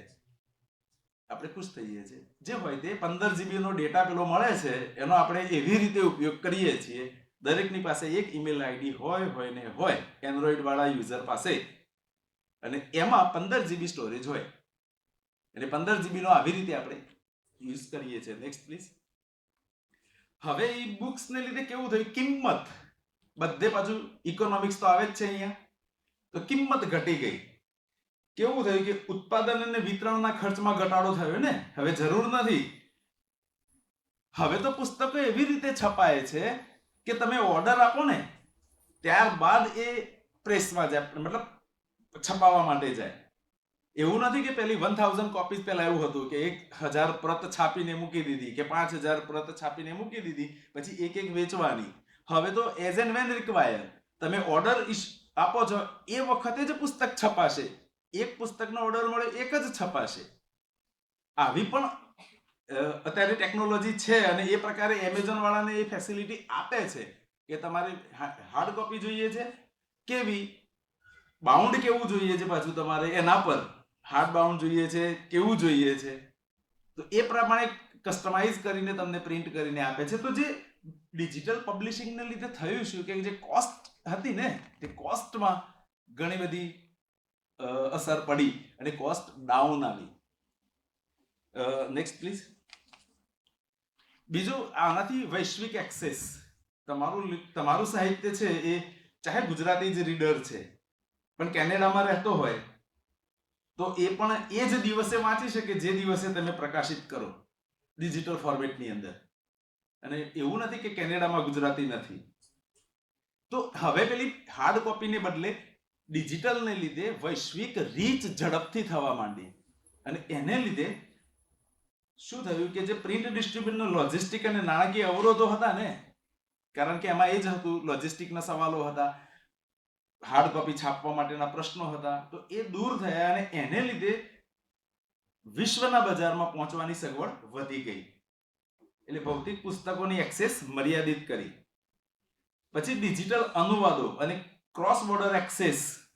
પહેલા કેવું હતું, અમુક બજારો સુધી પ્રતિબંધિત કામ હવે વિશ્વભરના વાચકો સુધી પહોંચી શકે છે. પહેલા ડિજિટલ અનુવાદોની જે વસ્તુ હતી તો એ પણ ઝડપથી થવા માંડી, ક્રોસ બોર્ડર એક્સેસ પણ ઝડપથી થયો, લિમિટ જે રીચ હતી એને બદલે હવે મોટું બજાર મળવા માંડ્યું. Next please. હવે હાઇપર ટેક્સ્ટની વાત કરીએ છીએ. આ ટેડ નેન્સલ દ્વારા 1960 માં રજૂ કરાયું હાઇપર ટેક્સ્ટ. આ કેવું છે કે એ ડિજિટલ ગ્રંથોનું બિનરેખીય માળખું છે. બિનરેખીય એટલે મેં જસ્ટ અનુવાદ છે એટલે સમજજો, મારો કહેવાનો આશય એવો છે હાઇપર ટેક્સ્ટની અંદર કે તમારે એક બુક હોય એના જુદા જુદા પાર્ટ્સ હોય. હવે તમારે મૂવ જે પાર્ટ્સમાં થવું હોય ત્યાં જાઓ. એટલે કે એક બુકના 10 ચેપ્ટર્સ છે, તમે કોઈ પણ ચેપ્ટર ગમે ત્યારે વાંચી શકો, એવું નહીં કે ક્રમમાં જ વાંચવું પડશે. હવે જો તમે કોઈ પણ ચેપ્ટર ગમે ત્યાં વાંચી શકો તો થાય શું, કથાનું બોલું સાતત્ય નથી જળવાતું, તમે નવી રીતે કથા માણી રહ્યા છો. એક પછી 2 ચેપ્ટર વાંચો તો સિક્વન્સમાં આવશે, જે લેખકે વિચાર્યું છે તે, પણ એક પછી 5 ચેપ્ટરમાં જાઓ તો હવે તમે કથાને હાઇપર ટેક્સ્ટમાં જુદા સેન્સમાં માણો છો. વાચક પોતે નક્કી કરે છે કે મારે કેવી રીતે કથાને માણવી છે. લેખકે પણ સજ્જ થવું પડે ને, પાર્ટ્સને કેવી રીતે ગોઠવવા પડે, તો દરેક પાર્ટ્સમાંથી જાઓ તો મીનિંગ તો મળવો જોઈએ પાછો. તો એ હાઇપર ટેક્સ્ટની સિચ્યુએશન ઊભી થઈ કે હવે આ પ્રકારની કથાઓ પણ રચાય છે. અને 80s અને 90s ના જે ડિકેડ્સ હતા ત્યાં આ એક સાહિત્યના સ્વરૂપ તરીકે ઉભરી આવી વેસ્ટર્ન કન્ટ્રીઝની અંદર. કદાચ ગુજરાતી સુધી અથવા તો આપણા સુધી આ પહોંચ્યું નહીં હોય, પણ વૈશ્વિક સાહિત્યમાં આ વિકસેલું છે. એટલે આમાં કેવું થાય કે મલ્ટિપલ તમે નેવિગેશન રૂટ્સ છે તમારી પાસે, તમે એક નહીં મલ્ટિપલ નેવિગેશન કરી શકો છો. હવે આનાથી કેવું થાય કે તમે વાર્તાનું જે કથન કરી રહ્યા છો ને, સ્ટોરી નેરેટ કરી રહ્યા છો, એનું આખું સ્વરૂપ ચેન્જ થાય છે. Next please. 1987 ની અંદર આફ્ટરનૂન વાર્તા છે માઇકલ જોયસની, એ આ ફોર્મેટની અંદર લખાયેલી છે અને એને પહેલી હાઇપર ટેક્સ્ટ સ્ટોરી તરીકે કન્સિડર કરીએ છીએ ઇંગ્લિશ લિટરેચરમાં. એમાં કેવું છે, પેલી ખંડિત કથા દ્વારા, એ જ મેં વાત કરી, જુદા જુદા માર્ગો શોધવાની તક આપે છે. તમે એક પાર્ટ્સ હોય, ગમે તે પાર્ટ્સમાંથી મૂવ કરી શકો છો. હા, એટલે હવે એ પાછા ત્યાં જ રહે છે, એટલે એમણે એને કદાચ ઝડપથી એક્સેપ્ટ કર્યું હોય એ ફોર્મેટને, પણ એ પ્રયોગ ગુજરાતીમાં પણ થયો છે, સમજો. અને જેસન નેલ્સનની ધ લાસ્ટ બુક સ્ટોર એટલે 2004 ની અંદર લખાયેલી છે આ વાર્તા, અને તે પણ સોરી આ ડિજિટલ આર્ટ છે, કવિતા અને હાઇપર ટેક્સ્ટનું મિશ્રણ છે. પાછું આ 3 ચીજ છે એમાં, આર્ટ, કવિતા અને હાઇપર ટેક્સ્ટ. સમજો કેટલું બધું મિક્સ થઈને એક નવું સ્વરૂપ પેદા થઈ ગયું. નેક્સ્ટ, હાઇપર ટેક્સ્ટ ફિક્શનની સાહિત્ય પર શું અસરો થઈ? તો જે ટ્રેડિશનલ આપણી જે વ્યાખ્યાઓ હતી ને ફિક્શનની, કથાની કે વાર્તાની, ત્યાં ચેલેન્જ આવી. કારણ કે પેલું તો કેવું હતું, સીધી લીટીમાં વાત કરતા હતા આપણે. કથા ચાહે એમાં સ્ટ્રીમ ઓફ કોન્શિયસનેસ હતું, તમે પાછળ આપણે વિચારીને પેલું સ્વપ્નની વાત આવતી હતી, ને પાછળ ભૂતકાળ આપણને યાદ આવે, પાછું વર્તમાન આવે, પાછું ભવિષ્ય આવે, પાછું ભૂતકાળ આવે, એવું મિક્સ કરતા હતા. સ્ટ્રીમ ઓફ કોન્શિયસનેસ અમે લોકો કહીએ છીએ એને. તો એ ટેકનિક હતી નેરેશનની. પણ અહીં તો શું થયું, તમે ઈચ્છો ત્યાં જઈ શકો, પાછળ જવું છે, આગળ જવું છે, જ્યાં જવું હોય ત્યાં. ઇન શોર્ટ, રીડરના હાથમાં હવે આ ચીજ પહોંચી. એમાં શું અગત્યની ચીજ શું છે કે તમારી જે વિષય વસ્તુ છે, કથા છે, એ તમારી ચોઈસની બની જાય. બીજું, અનસર્ટેનિટી આવે ને, એ જ એલિમેન્ટ છે લાઈફનું. જે અનસર્ટેનિટી છે ને, થીમ આપણે જેને કહીએ છીએ કે અનસર્ટેનિટી ઉપર આપણે વાત કરતા હોઈએ છીએ, તો કથાને જ ખંડિત કરીને અનસર્ટેનિટીનું એલિમેન્ટ ત્યાં મૂકી દીધું. અસ્પષ્ટતા, કારણ કે ક્લિયરનેસ જતી રહે. તમે વાર્તાને ખંડિત કરી નાખો એટલે તમારી ક્લેરિટી નીકળી જાય. તો ક્લેરિટી આપણે પણ નથી હોતી, આપણે પણ અસ્પષ્ટ હોઈએ છીએ ને. તો એ જ આપણા જ વાતને એ સાહિત્યના ફોર્મેટમાં લઈ જવામાં આવી. નેક્સ્ટ, આ ઓડિયો બુક્સ અને પોડકાસ્ટ. ઓડિયો બુક્સની તો વાત આપણે કરી આગળ, પણ પોડકાસ્ટ આમાં પાછું ઓડિયો બુક્સથી આગળનું સ્ટેજ છે કે પોડકાસ્ટ હોય. તમે અત્યારે રીલ્સ જોતા હોય ને, એમાં આવે છે પોડકાસ્ટ ઘણાના, એકબીજાના ઇન્ટરવ્યુ કરતા હોય કે વાર્તાલાપ કરતા હોય, જુદા જુદા ફોર્મેટમાં આવતા હોય છે. તો એ પ્રકારના પોડકાસ્ટ આપણે જોતા હોઈએ છીએ. તો એ ઓડિયો બુક્સની શરૂઆત તો પેલી દ્રષ્ટિહીન માટે બનેલી હતી. It's okay. 70s ને 80માં કેસેટ ટેપ આવી. શરૂઆતમાં જે ગીતો સાંભળતા હતા ને, તો ટેપ હતી. એક પહેલા તો આમ ડિસ્ક આવતી હતી થાળી જેવી, એને ફેરવવાની, એના પર પેલું મૂકવાનું. ત્યારબાદ એક કેસેટ આવી, એટલે એક સ્ટ્રીપ્સ હતી પ્લાસ્ટિક્સની, અને તેમાં આ સ્ટોર થયેલા હતા ગીતો. એ કેસેટ્સ બહુ વેચાતી હતી ને, એ અમને અમારા બચપનના, તો અમારી યુવાનીના દિવસોમાં તો એ જ એક માધ્યમ હતું. તો એ કેસેટ્સ ને લીધે, અને પછી 90sમાં સીડી આવી. તમે કદાચ હમણાં હર્ષદ મહેતા વાળી પેલી સિરિયલ ચાલતી હતી ને, સિરિયલ ના કહેવાય એને, હવે શું કહો છો તમે એને? હા, તો એમાં છે ને, જોજો પેલી રેડ પડવાની હોય છે ને, ત્યારે ફ્લોપી ડિસ્કની બતાવી છે. કદાચ હવે તો તમને જોવા પણ નહીં મળે કે ફ્લોપી ડિસ્ક શું હતી. સીડી પછીનું ફોર્મેટ છે, પહેલા ફ્લોપી હતી. તો એમાં એ ફ્લોપીમાં બધો ડેટા કોપી કરાવડાવે છે અને ફ્લોપી બહાર મોકલી દે છે. મેં થોડા સમય પહેલા જે જોયું એટલે મને યાદ આવ્યું કે આ ફ્લોપી ડિસ્ક અત્યારે છે જ નહીં. તો પહેલા ફ્લોપી ડિસ્ક આવી, ત્યારબાદ સીડી આવી, ડીવીડી આવી એના પછી, અને હવે તો આપણે આ પેન ડ્રાઈવમાં મેં આપ્યું. અને પેન ડ્રાઈવ પણ પાછી 2 પ્રકારની આવે છે હવે, કે એક છેડો છે એ યુએસબી હોય અને બીજો છેડો છે ને એ સી ટાઈપ હોય. એટલે તમે મોબાઈલમાં નાખો તો ત્યાં પણ ખુલે. એટલે કેટલું બધું એડવાન્સ થવા માંડ્યા છીએ આપણે. પછી ઓડિબલ, ગૂગલ પ્લે બુક્સ અને એપલ બુક્સ જેવી સ્માર્ટફોન અને સ્ટ્રીમિંગ સેવાઓની વૃદ્ધિએ ઓડિયો બુક્સને વ્યાપક પ્રેક્ષકો માટે સુલભ બનાવ્યું. પહેલા કેવું હતું, તમે ઓડિયો બુક્સ બનાવી ખરી, પણ પછી ફિઝિકલી તમારે ડિસ્ટ્રીબ્યુટ કરવી પડતી હતી. પણ આ બધા લોકોએ શું કર્યું, એને ઓનલાઈન. એટલે હવે તમે ડાઉનલોડ પણ ન કરો તો ચાલે, ઓનલાઈન જ સાંભળી લો. એટલે આ પ્રકારના જે સ્ટ્રીમિંગ વેબસાઇટ્સ છે, જે સ્ટ્રીમ કરે છે કન્ટેન્ટ, એટલે તમે ત્યાં જઈને સાંભળો, ડાઉનલોડ કરવાનું નથી તમારા મોબાઈલમાં, કે તમારી પાસે જે સાધન છે એમાં કોઈ મેમરી સ્ટોર નથી થવાની. તો એને પણ અગત્યનો ભાગ ભજવ્યો. Next please. હવે કેવું થયું કે જે પ્રોફેશનલ્સ લોકો હતા ને, પહેલા શરૂઆતમાં ઓડિયો બુક્સમાં પ્રોફેશનલ લોકો ના આવે, પણ પછી પ્રોફેશનલ લોકો એમાં ઇન્વોલ્વ થયા, ડ્રામાટાઇઝ થયું હવે. અને હવે જે ચીજ રેકોર્ડ થઈને આપણી પાસે આવે છે તે એકદમ ડ્રામાટાઇઝ થયેલી ચીજ હોય છે, અને એને લીધે સાઉન્ડ ઇફેક્ટ્સ પણ એમાં ઉમેરાય. એટલે જે અત્યારની ઓડિયો બુક્સ છે તે હવે ડ્રામાટાઇઝ થયેલી છે. એમાં સંગીત પણ છે બેકગ્રાઉન્ડમાં, જે તમારા મૂડને પણ, એટલે તમને કદાચ એવું બને કે પેલું સાંભળવાનું વધારે ગમે છે, કારણ કે એ સેન્સમાં પણ તમને ભાવ પહોંચાડે છે.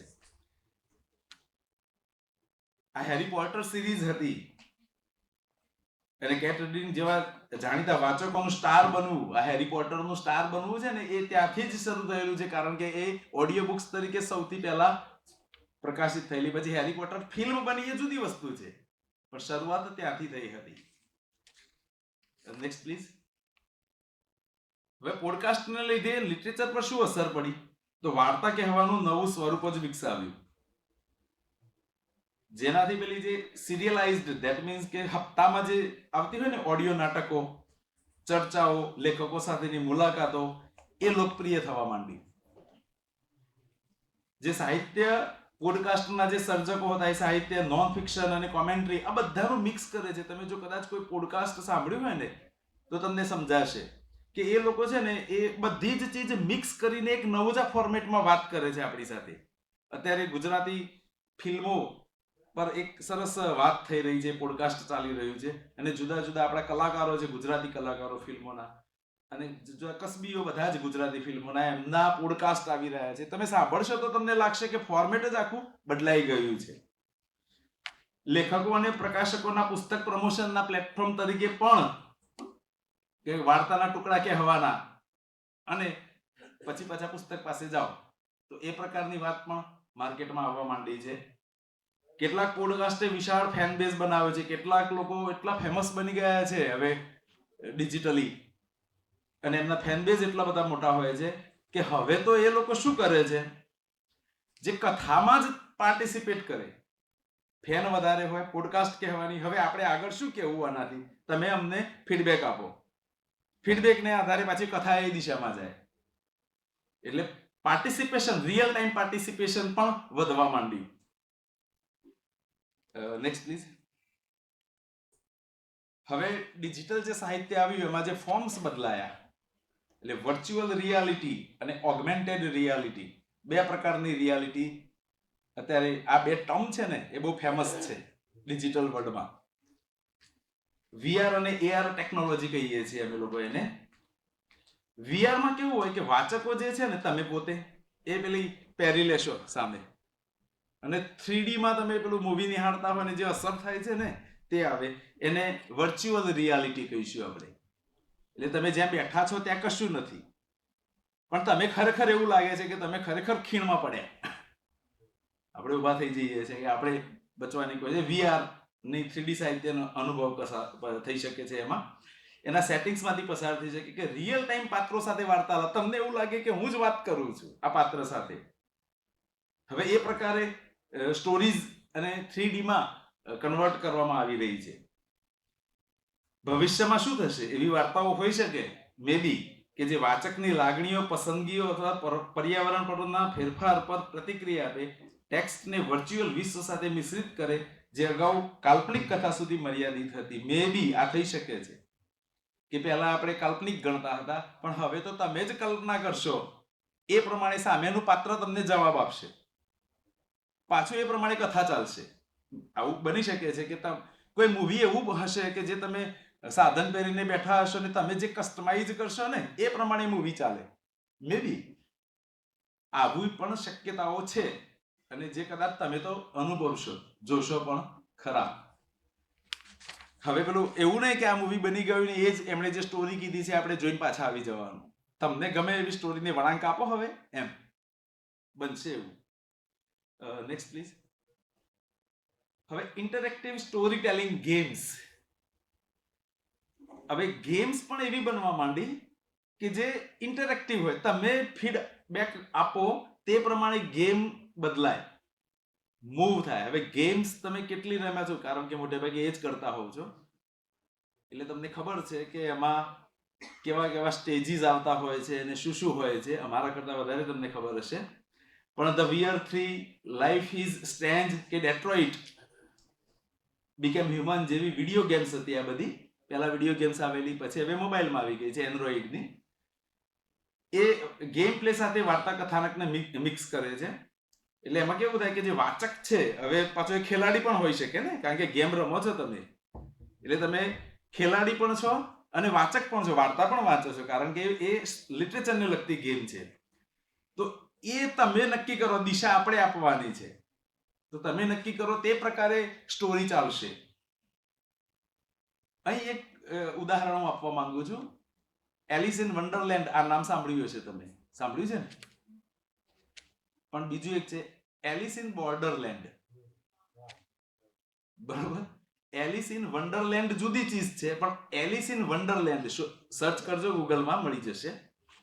એ પણ એક શું કહેવાય, આપણી વેબ સિરીઝ છે જાપાનની, હિન્દીમાં ડબિંગ થયેલું છે, નેટફ્લિક્સ પર છે અવેલેબલ. એ જોવા જેવી છે. તમને ત્યાં લિટરેચરના અને ગેમના, અથવા તો આજે હું કહી રહ્યો છું ઇન્ટરેક્ટિવ સ્ટોરીની આખી એક્ઝેક્ટ ઉદાહરણ તમને જોવા મળશે કે કેવી રીતે આપણે ગેમ રમતા હોય તો ગેમમાં છેલ્લે શું થાય, આપણે હારી જઈએ, એક જણ હારી જાય, ઇન શોર્ટ, કાં તો મશીન કાં તો આપણે. તો અહીંયા એવી ગેમ્સ જ છે બધી, એક પછી એક. અને હારી જવું એનો મિનિંગ એવો છે ગેમ્સમાં, ડિજિટલ વર્લ્ડમાં, કે એક કેરેક્ટર અથવા તો એનું મૃત્યુ થયું. તો અહીં એ પ્રકારની જ વાત છે. જોજો સિરીઝ 26 હપ્તાની છે, એક કલાકના હપ્તા છે, સરસ છે, પણ જોવા જેવી છે. તો એ તમને આઈડિયા આપશે કે ઇન્ટરેક્ટિવ સ્ટોરી ટેલિંગ શું હોઈ શકે, અને હવે વિડીયો ગેમ્સનું લિટરેચરમાં કેવો પ્રભાવ આવ્યો છે, કે ગેમ્સને લિટરેચર કેવી રીતે ઇવેલ્યુએટ કરે છે તે સમજાશે. Next please. ડિજિટલ ટેકનોલોજીને લીધે શું શું ફેરફારો થયા છે બ્રીફમાં આપણે અત્યાર સુધી વાત કરી તે કરીએ તો પ્રકાશન, વિતરણ અને સંયોજનની નવી ઢબ જોડીને સાહિત્યિક લેન્ડસ્કેપમાં પરિવર્તન થયું. એમણે લેખકો અને વાચકોને શૈલી, ફોર્મેટ અને જે નેરેશન હતું તેની ટ્રેડિશનલ જે સીમાઓ હતી તે પાર કરાવી અને એક નવા પ્રકારનું સશક્તિકરણ કર્યું. E books, audio books, immersive ટેકનોલોજીમાં થઈ રહેલા ફેરફારો એ સૂચવે છે કે સાહિત્યનું ભાવિ ડિજિટલ સાધનોની સાથે પારસ્પરિક અસરો દ્વારા ઘડવામાં આવશે. એટલે કે નવી જે શોધ થઈ રહી છે તે શોધની અસરો લિટરેચર પર આવવાની જ છે, આવી રહી છે જ, કન્ટિન્યુઅસ છે તે પ્રોસેસ. જેમ જેમ આ ટૂલ્સ વિકસતા જશે ને, જેમ જેમ એમાં એડવાન્સ આવતું જશે, તેમ તેમ સાહિત્ય વધુ ગતિશીલ અને સહભાગી બનશે. એટલે એમાં પાર્ટિસિપેશન વધશે સાહિત્યમાં એનું, અને એના લીધે વાર્તા કથનનો જે વ્યાપ છે એ વધશે. નેક્સ્ટ પાર્ટમાં જઈએ છે ને સર, નેક્સ્ટ પાર્ટમાં જઈએ. આપણો પાર્ટ 3 છે અને તે છે આર્ટિફિશિયલ ઇન્ટેલિજન્સ અને ક્રિએટિવિટી. હવે જે તમે કહો છો ચેટ જીપીટી, અથવા તો એ શબ્દ તમે સાંભળ્યો હશે, તો એ આર્ટિફિશિયલ ઇન્ટેલિજન્સની વાત છે. લેખનમાં એઆઈ, આપણા એરિયા છે એના પર વાત કરી રહ્યા છે આપણે. એઆઈ જનરેટેડ કવિતા અને સાહિત્ય, ડેટા આધારિત સાહિત્ય, એમાં નૈતિક પ્રશ્નો પણ આવશે, અને સાહિત્યમાં એઆઈ નું ભવિષ્ય શું છે એ ડિસ્કશન આપણે આ સેક્શનમાં કરી રહ્યા છીએ. Next please. મશીનો દ્વારા કલા નિર્માણનો વિચાર સૌથી પહેલા 1950માં આવ્યો. એટલે 50s ના દાયકામાં આની શરૂઆત થઈ કે મશીન દ્વારા કલાનું કંઈ કરી શકીએ. કલાનો અર્થ વ્યાપક છે, એટલે એકલા સાહિત્યની વાત ન હતી. એમાં 1984માં પહેલું જે કોમ્પ્યુટેશનલ કાવ્ય પ્રયોગ સાથે આવી કંઈક એવું મશીન બનાવવામાં આવ્યું, રેક્ટર નામનું, કે જેણે પહેલા કવિતા બનાવવાનો પ્રયોગ કરવાનો, એમાં ડેટા આપ્યો આપણે એ લોકોએ, અને પછી તું કવિતા બનાવ એમ. તો કંઈક આવી લીટી બનાવી હતી, ગુલાબી રંગની ઊંઘમાં ડૂબી ગયેલું વેક્યુમ ક્લીનર, એવું એ ટાઈપનું કંઈક બનાવ્યું એને. કોઈ એનો મિનિંગ નહોતો, રેન્ડમ વર્ડ્સ બધા લાવીને એને શરૂઆત કરેલી. હંમેશા શરૂઆત તો એવી જ હોય. પછી હવે કવિતાઓ બને છે AI ની, એ જુદું ચીજ છે. તો ત્યારથી એ થયેલી આ શરૂઆતના પ્રયાસો એકદમ પ્રાથમિક હતા, એકદમ પ્રાઇમરી હતા. એમાં શું થયું કે કશું અર્થહીન પેદા થયું. આ અર્થહીન જ છે ને, કોઈ મિનિંગ જ નથી એનો. કારણ કે એનું જે અલ્ગોરિધમ હતું ને, એ અલ્ગોરિધમમાં જે ચીજ ફિટ કરી હોય તે મુજબ એ આપણને આઉટપુટ આપે. તો શરૂઆતનું અલ્ગોરિધમ એ પ્રકારનું હતું, એટલે એને રેન્ડમલી આપણને કોઈ અર્થહીન રચના કરીને આપણને આપી. ત્યારબાદ નેચરલ લેંગ્વેજ પ્રોસેસિંગ શરૂ થયું અને એને મશીન લર્નિંગ જે પદ્ધતિ હતી એને થોડીક વ્યવહારુ બનાવી. પહેલા શું વ્યવહારુ કશું બન્યું જ નહીં ને આ જુઓ ઉપર. તો પછી હવે થોડીક એને લોજિક આપવામાં આવ્યું કે આવું કંઈક વધારો, આવું કંઈક વધારો, લોજિકલી થાય થોડું. તો એનાથી પછી સાહિત્યની રચના થઈ શકે કે કેમ તે માટેના પ્રયોગો શરૂ થયા. Next please. અને તેની શરૂઆત થઈ જીપીટી થી. GPT that means generative pre trend transformer. એનું ફૂલ ફોર્મ આ પ્રકારે છે અને આગળ લગાવીએ છે ચેટ, એટલે ચેટ જીપીટી. આ મોડલ વિકસ્યું. આ મોડલની અંદર શું છે કે ઓપન એઆઈ અને જીપીટી સિરીઝ જેવા ટૂલ્સ બની ગયા હવે તો. અને એમાં માનવ જેવું લખાણ જનરેટ કરીને લેખનમાં ક્રાંતિ આવી ગઈ. આપણા જેવું જ લખી શકે છે એ ચેટ જીપીટી. ઇંગ્લિશની વાત હોય ત્યાં તો સરસ, ગુજરાતીમાં પણ લખે છે, એટલે લખાવી શકાય એની પાસે. જો તમે અહીં બે ચીજ છે કે જીપીટી ની અંદર ડેટા હોય, બેકએન્ડમાં પુષ્કળ ડેટા હોય એની પાસે. એનું એક અલ્ગોરિધમ હોય કે તે ડેટાને તારે કેવી રીતે ચેક કરવાનો છે.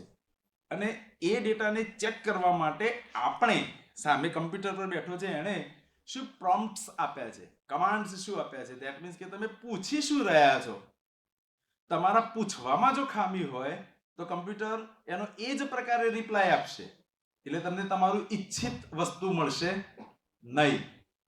તમે જો પૂછવામાં થોડું નોલેજ વાપરશો એટલે ત્યાં પણ નોલેજની જરૂર પડશે કે પૂછવું કેવી રીતે. તો એ પૂછવાની પણ કળા છે પાછી, એ નવી પ્રકારની કળા આવી તમારે શીખવી પડશે. એ શીખવી પડશે હવે કે પૂછવું કેવી રીતે, તો આપણને ઈચ્છિત જવાબ મળે. નહીતર તો એ તમને રેન્ડમ જ કંઈક જવાબ આપી દેશે જે તમારા કોઈ કામનો હશે નહીં.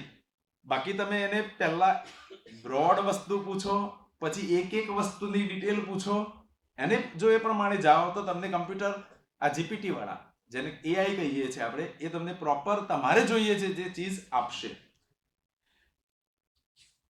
આ સિસ્ટમ કેવી છે કે ટૂંકી વાર્તાઓ, નવલકથાઓ, બધું જ, કવિતાઓ, બધું જ કરી શકે છે ચેટ જીપીટી, એટલે AI, in short GPT system.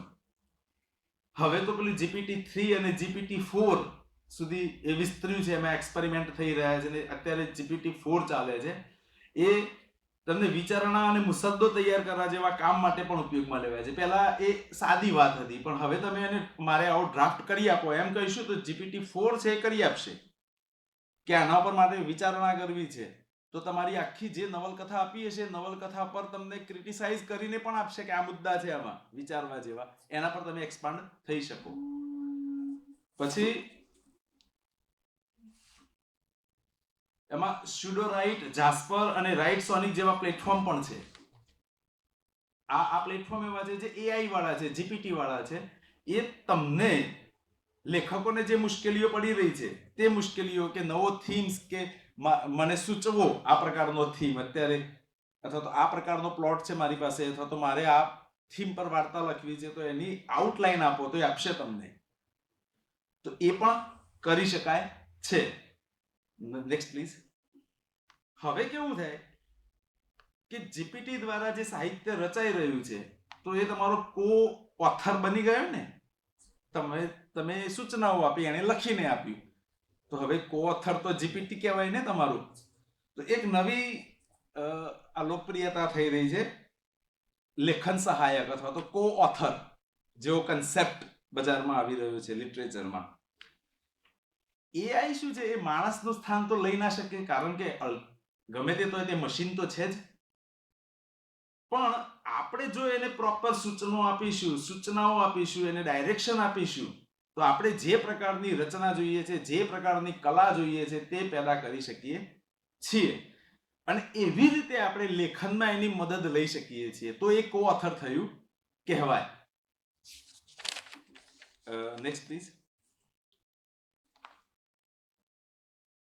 AI generated કવિતા અને સાહિત્ય, એમાં શેક્સપિયર અને એમિલી ડિકન્સ જેવા જે શાસ્ત્રીય ક્લાસિકલ કહેવાય ને કવિઓ, ઇંગ્લિશ લિટરેચરની વાત છે તો અમારે ક્લાસિકલ એને કહીએ છીએ, એમની શૈલી પણ, જોનર પણ એમનું, એની બધા નકલો પણ બહુ કરે છે. હવે ચેટ જીપીટીને અથવા તો જીપીટીને એવી સૂચના આપવામાં આવે કે શેક્સપિયરની સ્ટાઇલમાં એક કવિતા અથવા તો કવિતાની 2 પંક્તિ મને બનાવી આપો, તો એ બનાવી આપશે.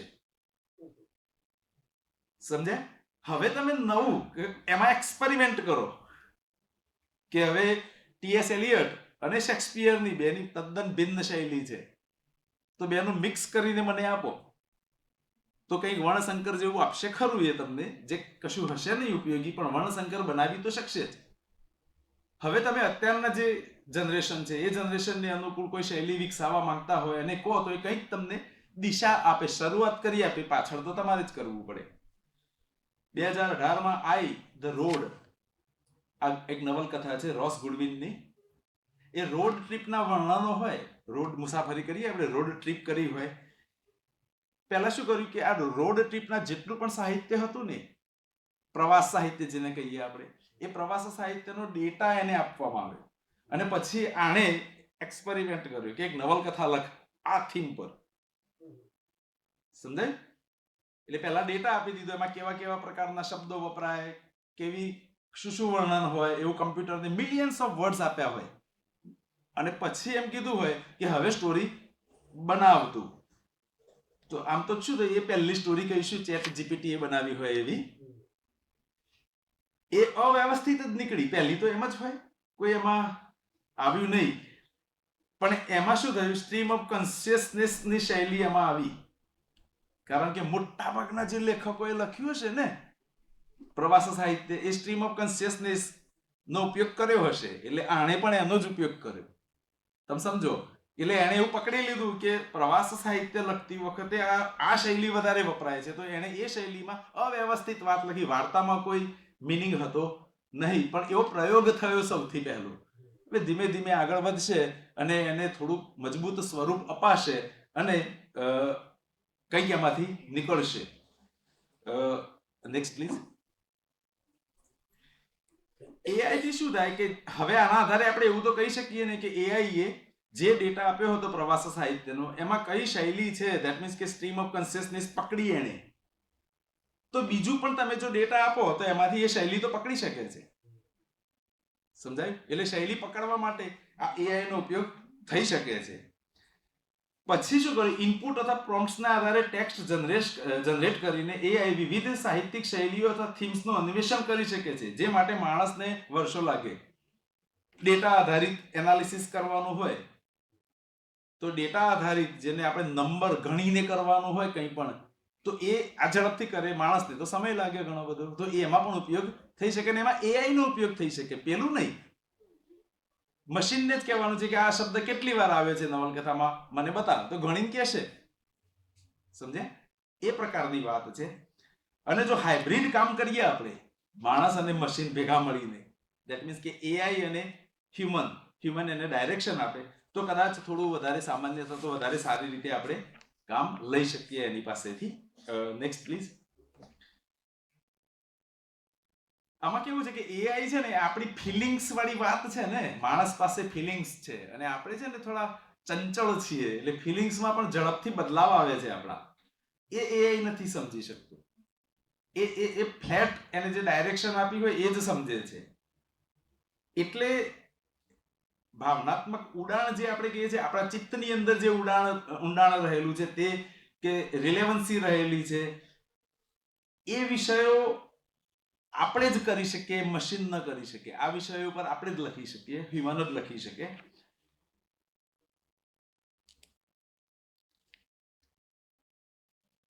આમાં કેવું થયું કે એક આખી નવલકથાને બદલે સેગમેન્ટ્સ બનાવો નવલકથાના, એવી એક વિચાર આવ્યો.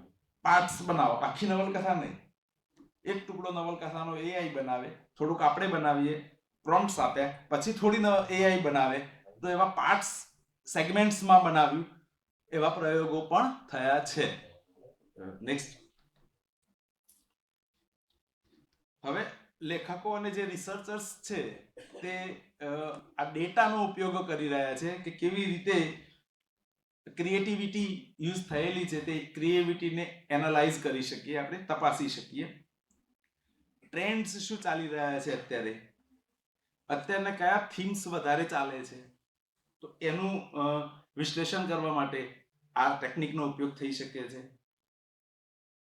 સાયન્સ ફિક્શન હોય તો એના માટે પણ ભવિષ્યની આગાહી કરવી હોય ને અત્યારે તમે એને ડેટા આપો કે આ પ્રકારનો ડેટા છે અને ફ્યુચરમાં શું થશે, તો એ પ્રિડિક્ટ કરી શકે છે અથવા તો કરાવી શકાય છે, જેને આધારે પછી આપણે સાહિત્યની રચના થઈ શકે. Next please. કેટલાક એઆઈ સિસ્ટમ હવે ચોક્કસ ઇનપુટ અથવા જે રિસ્પોન્સીસ આવી રહ્યા છે એના આધારે વાર્તા રચવા માટે જે ટેક્સ્ટ અલ્ગોરિધમનો ઉપયોગ કરે છે. એટલે ટેક્સ્ટ અલ્ગોરિધમ માણસે આપ્યું છે. હવે અહીં જે વિશાળ તકો છે કોના માટે? ટેકનોલોજી વાળાને સાહિત્યમાં કાંઈ ખબર નથી પડતી, સમજો, અને આપણને જેને ખબર પડે છે એને ટેકનોલોજીમાં કાંઈ ખબર નથી. સમજાય છે? એટલે હવે બંનેના જોડાણની તકો છે.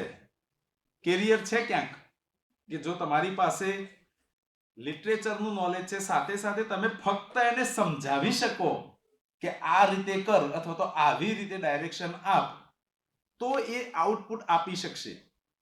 એટલે જે પ્રોમ્પ્ટ્સ આપવાના છે, જે અલ્ગોરિધમ બનાવવાનું છે, તે ફક્ત સાહિત્યનો જાણકાર વ્યક્તિ જ સમજાવી શકશે.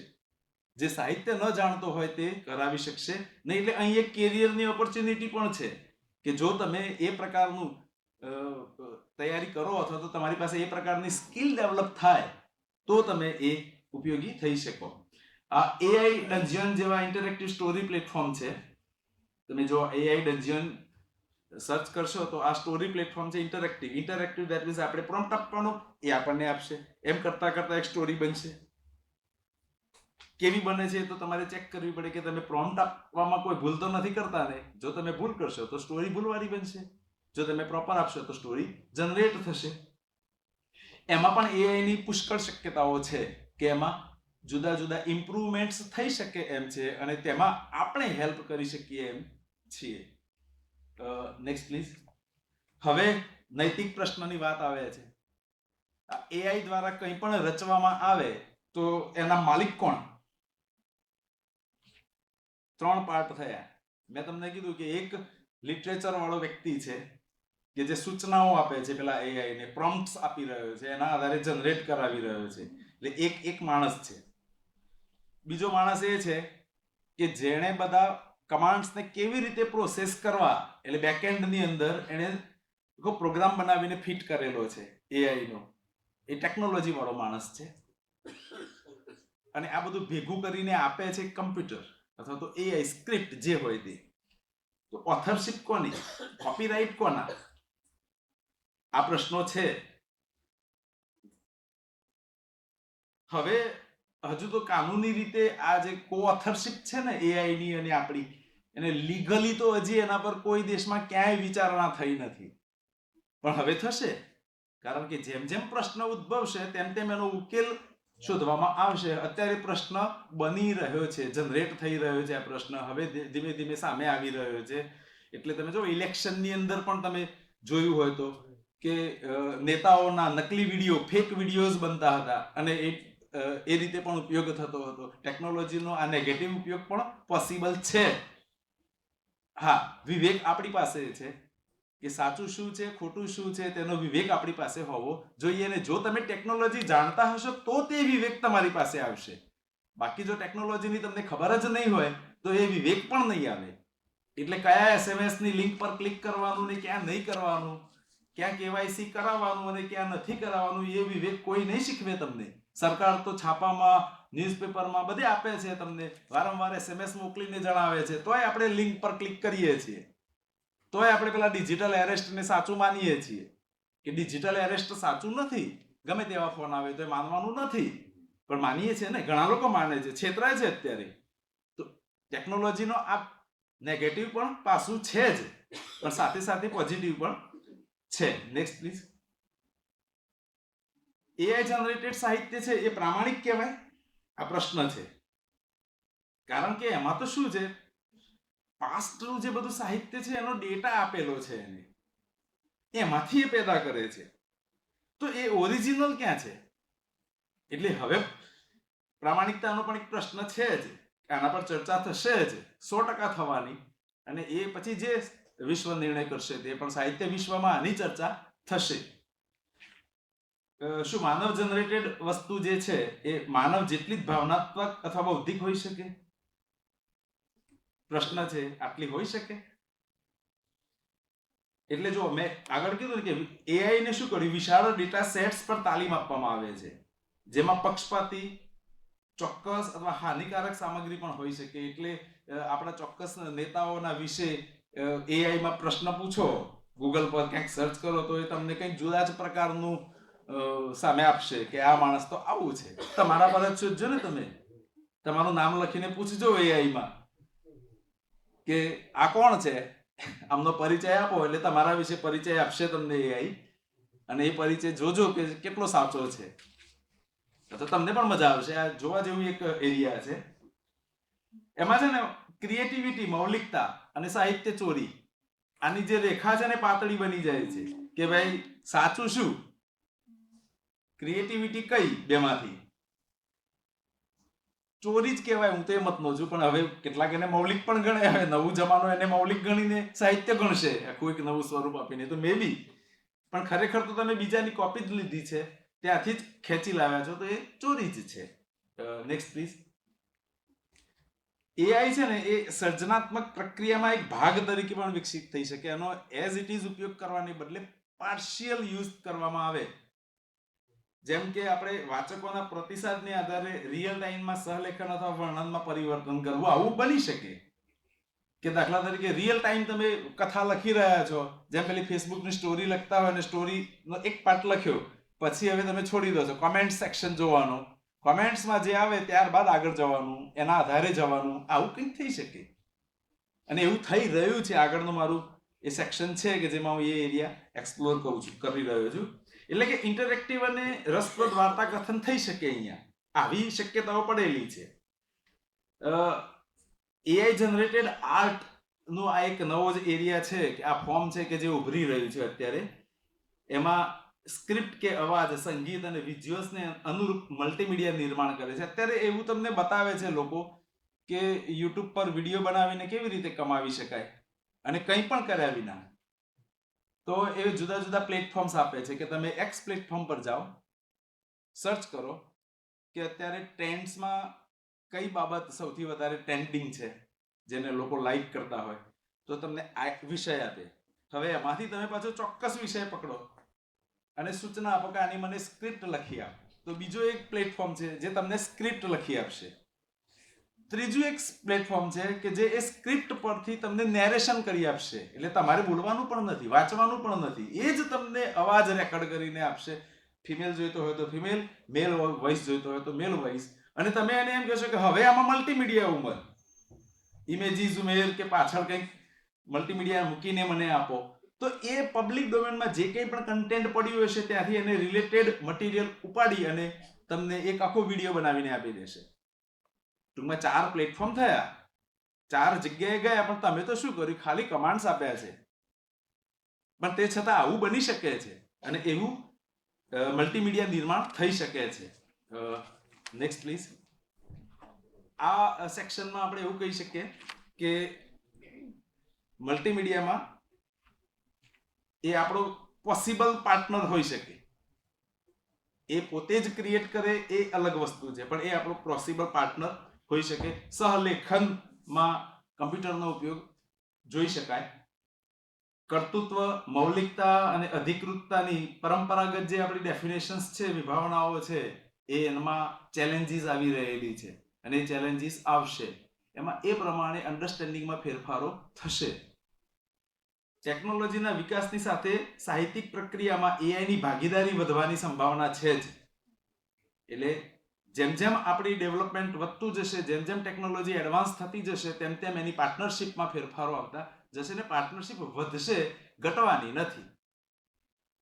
લેખકો હોય, વાચકો હોય, વિવેચકો હોય, એમની સર્જનાત્મક પ્રક્રિયામાં એઆઈ નૈતિક અને દાર્શનિક અસરોને ધ્યાનમાં રાખી આ નવા ભૂપ્રદેશને કાળજીપૂર્વક ખેડવો પડશે. આ જે નવો એરિયા છે અને તેને એટલો સહેલાઈથી આપણે સમજી શકીએ છીએ એવો નથી. એટલે થોડું એના માટે આ બધાએ પણ, લેખકો, વાચકો, બધાએ પણ એમાં થોડું સજ્જ થવું પડશે. અધરવાઇઝ એના પર આપણે જે માની રહ્યા છે તે પ્રકારના આઉટપુટ્સ આપણને મળશે નહીં. આપણી અન્ડરસ્ટેન્ડિંગમાં મિસઅન્ડરસ્ટેન્ડિંગ વધારે હશે. આવું થઈ શકે છે. Next please.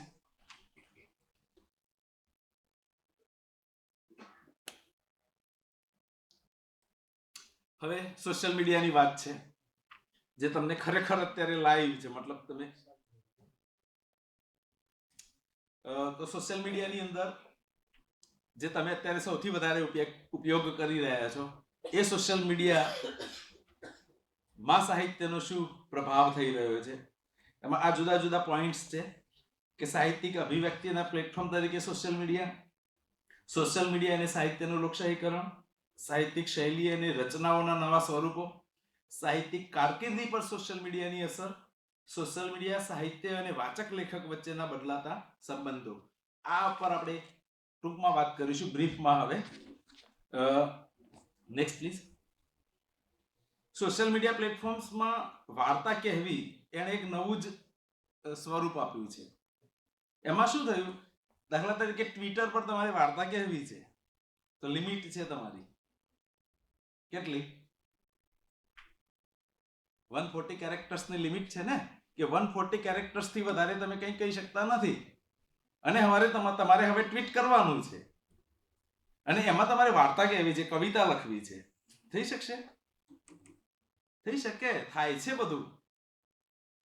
બીજું જે હવે તમને પણ ખબર છે, આ હેશટેગ વાળો જે આખો એરિયા છે ને, એમાં અમને જાજી ખબર નથી પડતી, પણ નવી જનરેશનને ખબર છે કે હેશટેગમાં શું મૂકવું તો ઝડપથી આવે પેલા ટ્રેન્ડ્સમાં, મારી વાત છે વધારે પહોંચે.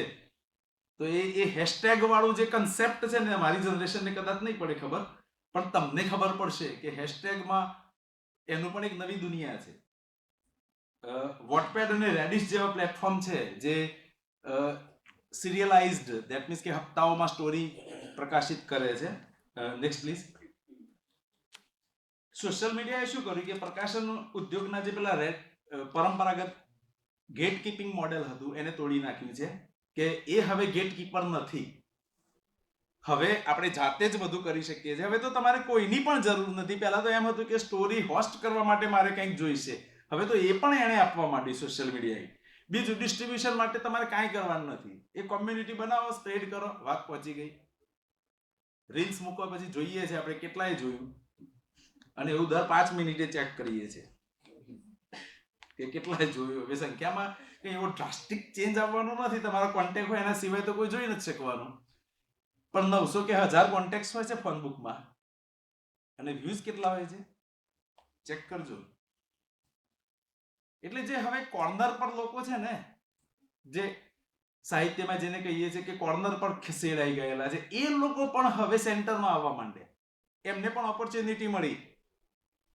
પોતે કવિ હતો જ નહીં, પણ હવે કવિ બની શકે છે. એટલે એ કદાચ એનાથી કંઈક સારું રચના થઈ શકે એવી પણ વાત થાય. હવે છે ને પેલા યુટ્યુબ ઇન્ફ્લુએન્સર્સ હોય, જેને આમ તો જનરલી એને ઇન્ફ્લુએન્સર્સ જ કહીએ છીએ અમે લોકો. તમે એ જ શબ્દ વાપરતા હશો ને કે બધા ઇન્ફ્લુએન્સર્સ હોય, જેના ફોલોઅર્સ મિલિયન્સમાં હોય. અમે હમણાં પેલા જીકેસ નું ગયા વર્ષે કર્યું ને, ત્યારે આવા ઇન્ફ્લુએન્સર્સને પકડ્યા હતા. કે એવા ઇન્ફ્લુએન્સર્સ કે જેના લાખોમાં ફોલોઅર્સ હોય, એ પોસ્ટ કરે, એ પેઇડ હોય છે, પૈસા લે છે, અને એ પેઇડ પાછા એ આપણી વાત પોસ્ટ કરે એટલે તમે મિલિયન્સ સુધી પહોંચી શકો. અને અમને એટલી તો ખબર છે કે યંગ જનરેશન સુધી પહોંચવું હોય તો કયા રસ્તે પહોંચાય.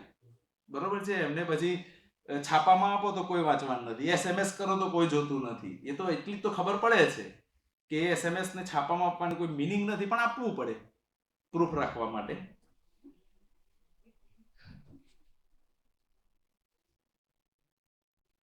હવે કેવું થયું કે આવા બુક ઇન્ફ્લુએન્સર્સ માર્કેટમાં આવી ગયા છે. એ શું કરે, પેલું ઇન્સ્ટાગ્રામ હતું ને એટલે બદલે બુકસ્ટાગ્રામ, એમ બુક ટ્યુબર્સ આવા ટાઇટલ આપી શકીએ, અને એ લોકો આપે પણ છે. બુક ટોકર્સ, વાત કરે એ બુકની, બે જણા, એટલે પેલા પોડકાસ્ટ હોય ને એ પ્રકારે આવતું હોય ને બુકની વાર્તા થતી હોય, એમ કરીને ઇન્ફ્લુએન્સર્સ એ પોતાની વાત પહોંચાડે છે. ઘણીવાર કેવું થાય છે કે રિયલ ટાઈમ રિસ્પોન્સીસ મેળવે લેખક, એટલે મેં કીધું એ પ્રમાણે કોમેન્ટ્સમાં, અને એને આધારે પોતાની વાર્તામાં લોકોને પાર્ટ બનાવે કે તમારા સૂચનો હતા એ મુજબ મેં સ્ટોરીમાં ચેન્જીસ કર્યા.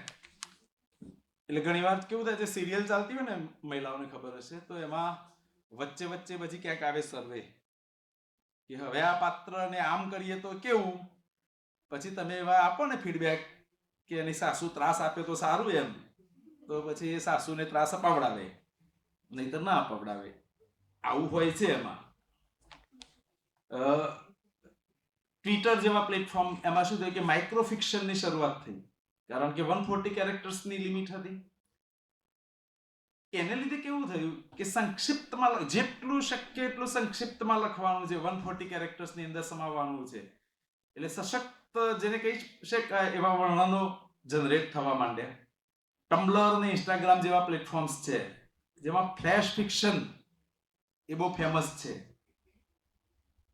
એમાં કેવું થયું કે એને વિસ્ફોટ તરીકે એ લોકો કહેતા હોય છે, પોસ્ટ કરવાની કે ફ્લેશ કરવાના, એમની ટર્મિનોલોજી છે. જેવી રીતે આપણે ફેસબુકની પોસ્ટ કહીએ છીએ એમ આના પર ફ્લેશ કરવું એમ કે છે.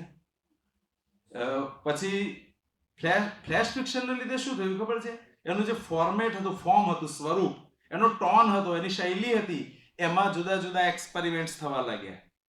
કારણ કે એક પછી બીજું આપવાનું છે, ને ટૂંકમાં કહેવાની છે વાત, ડાયરેક્શન આપવાની છે, પાછું તમને રસપ્રદ પડે એટલે જળવાવું જોઈએ ને તમને નેક્સ્ટ, નહીં તો તમે વાંચશો નહીં નેક્સ્ટ પોસ્ટ. તો એને લીધે શું થયું, જુદા જુદા એક્સપેરિમેન્ટ થવા માંડ્યા કે દરેક વખતે તમને આતુરતા વધવી જોઈએ, અને એટલા જ વર્ડમાં 140માં જ. અને એટલે શું થયું, વાર્તા મુદ્દાસર અને કેવી ધારદાર હોય તો જ ચાલે, નહીં તો ચાલે નહીં, કોઈ વાંચશે નહીં. તો આ નવા પ્રકારની પણ અહીંયા ક્રિએટિવિટી જન્મવા માંડી. Next please. હવે કેવું થયું કે આ જે લેખકો હતા એમણે ઇમેજીસનો ઉપયોગ કરવા માંડ્યો, ગ્રાફિક્સનો ઉપયોગ કરવા માંડ્યો, વિડીયોનો સમાવેશ કર્યો અંદર વાર્તામાં, જેથી કરીને એને વધારે સારી રીતે નેરેટ કરી શકાય. આ જ્યોર્જ સોન્ડર્સ જેવા લેખકો હતા, એમણે શું કર્યું, મિક્સ મીડિયા કૃતિને જન્મ આપ્યો કે ખાલી કહેવાનું, લખવાની વાત નહીં, એમાં પેલા આર્ટ ફોર્મ પણ ઉમેરો. એટલે એક વાર ટ્વીટ કરી હોય અને બીજી વાર ઇમેજ જ મૂકી હોય, સમજ, એટલે મિક્સ થવા માંડ્યું, અને એ રીતે પોતાની વાતને આગળ વધારી હોય. આ રેડિટ જેવા પ્લેટફોર્મ છે એ ઇન્ટરેક્ટિવ સ્ટોરી ટેલિંગ કરે છે, જેમાં યુઝર્સના ઇનપુટ્સને આધારે આપણે આગળ વાર્તા બની શકીએ છીએ. આ જે છે ને હોરર વાર્તાઓ માટે આ રેડિટમાં જ છે. રેડિટની અંદર કેવું હોય છે કે તમારે સબ રેડિટ આપવા પડે, એને પ્રોમ્પ્ટ જેને કહીએ, રેડિટમાં એવું હોય છે. તો તમે આ જે સ્લેશ પછી જે પાછળ વપરાય છે એના પ્રોમ્પ્ટ્સની શબ્દાવલી છે કે આવા પ્રોમ્પ્ટ્સ આપો અને પછી પાછળ લખો, એ પ્રમાણે ચાલે. તો આ નવા પ્રકારની એક પ્લેસ પણ અહીંયા ઊભું થયું. બરોબર છે. Next please. હવે સાહિત્યની કારકિર્દી પર પણ સોશિયલ મીડિયાની અસરો થવા માંડી. હવે શું થયું, બ્રાન્ડ જરૂરી છે ભાઈ, દરેકની પણ. એટલે લેખકની પણ બ્રાન્ડ હોવી જોઈએ. એટલે વ્યક્તિગત બ્રાન્ડની વાત અહીંયા આવી, તો બ્રાન્ડ બનાવો પહેલી. એટલે ડિજિટલ હાજરી પણ જરૂરી છે. ગમે તેવા જૂના લેખક હોય પણ હવે તમને સોશિયલ મીડિયામાં જોવા મળશે, કારણ કે ડિજિટલ હાજરી એ ખાસ આવશ્યકતા છે અત્યારની. આ જ્હોન ગ્રીન અને સારા જે એવા જે લેખકો હતા, એમણે બહુ મોટા પાયે ફેન ફોલોઅર્સને બનાવવા માટે આ બધા પ્લેટફોર્મનો ઉપયોગ કર્યો, અને એને લીધે એમના પુસ્તકોના વેચાણમાં પણ વધારો થયો, સમજો. પછી ક્રાઉડ ફંડિંગ મોડલો છે, એટલે કે ક્રાઉડમાંથી ફંડિંગ મળે અને તમે આગળ વધો, ફંડ ત્યાંથી મેળવવાનું, કારણ કે પેલું મફતમાં જ જાય છે ને સ્ટોરી તો તમારી. તો ફંડ આપો, આગળ વધો. તો આવું ક્રાઉડ ફંડિંગનું પણ એક નવું ફોર્મેટ આવ્યું. Next please. હવે સોશિયલ મીડિયા પર લેખકો શું કરે છે? રિયલ ટાઈમ વાત કરે છે. એટલે એ પહેલા ન હતું, હવે એ શક્ય છે. એટલે જેમ જેમ વાચકો ટમ્બલર કે ડેવિયન આર્ટ જેવા પ્લેટફોર્મ પર ફેન આર્ટ, ફેન ફિક્શન એ રીતે પોતાના અર્થઘટનો શેર કરે છે, તેમ તેમ સહસર્જકો વધતા જાય છે. એટલે આ એક નવું પ્લેટફોર્મ છે કે જ્યાં ઓથરશિપ વધતી જાય છે. અને લાસ્ટમાં સોશિયલ મીડિયા છે એ સાહિત્યિક લેન્ડસ્કેપને નોંધપાત્ર રીતે શું કર્યું? રિસ્ટ્રક્ચરિંગ કર્યું છે. એને આખી વાતને રિસ્ટ્રક્ચર કરી આપી છે એમણે. માઇક્રોફિક્શન થી લઈ અને મલ્ટીમીડિયા સુધી અપાર શક્યતાઓ વિસ્તરી રહી છે. એટલે એમાં કેરિયરના પણ પુષ્કળ ચાન્સીસ છે. જેમ જેમ આ ફેરફારો ચાલુ રહેશે તેમ તેમ આપણે સાહિત્યના વધુ વર્ણશંકર સ્વરૂપો આવશે આપણી પાસે, જે આપણે કલ્પના પણ કરી નહીં હોય એવું નવું સ્વરૂપ આપણી સમક્ષ આવીને ઊભું રહેવાનું છે. તો આ વાત હજી તો આગળ છે, પણ અત્યારે આપણે સમયની મર્યાદાને રાખી અને આટલે આપણે અટકીએ છીએ. વાત ઘણી બધી લાંબી છે, પણ તમે મને શાંતિથી સાંભળ્યો. ડિપાર્ટમેન્ટે મને જે તક આપી, આશા રાખું છું કે તમને આમાંથી કોઈ ટોપિક પસંદ આવ્યો હશે, કોઈ area. Thank you very much.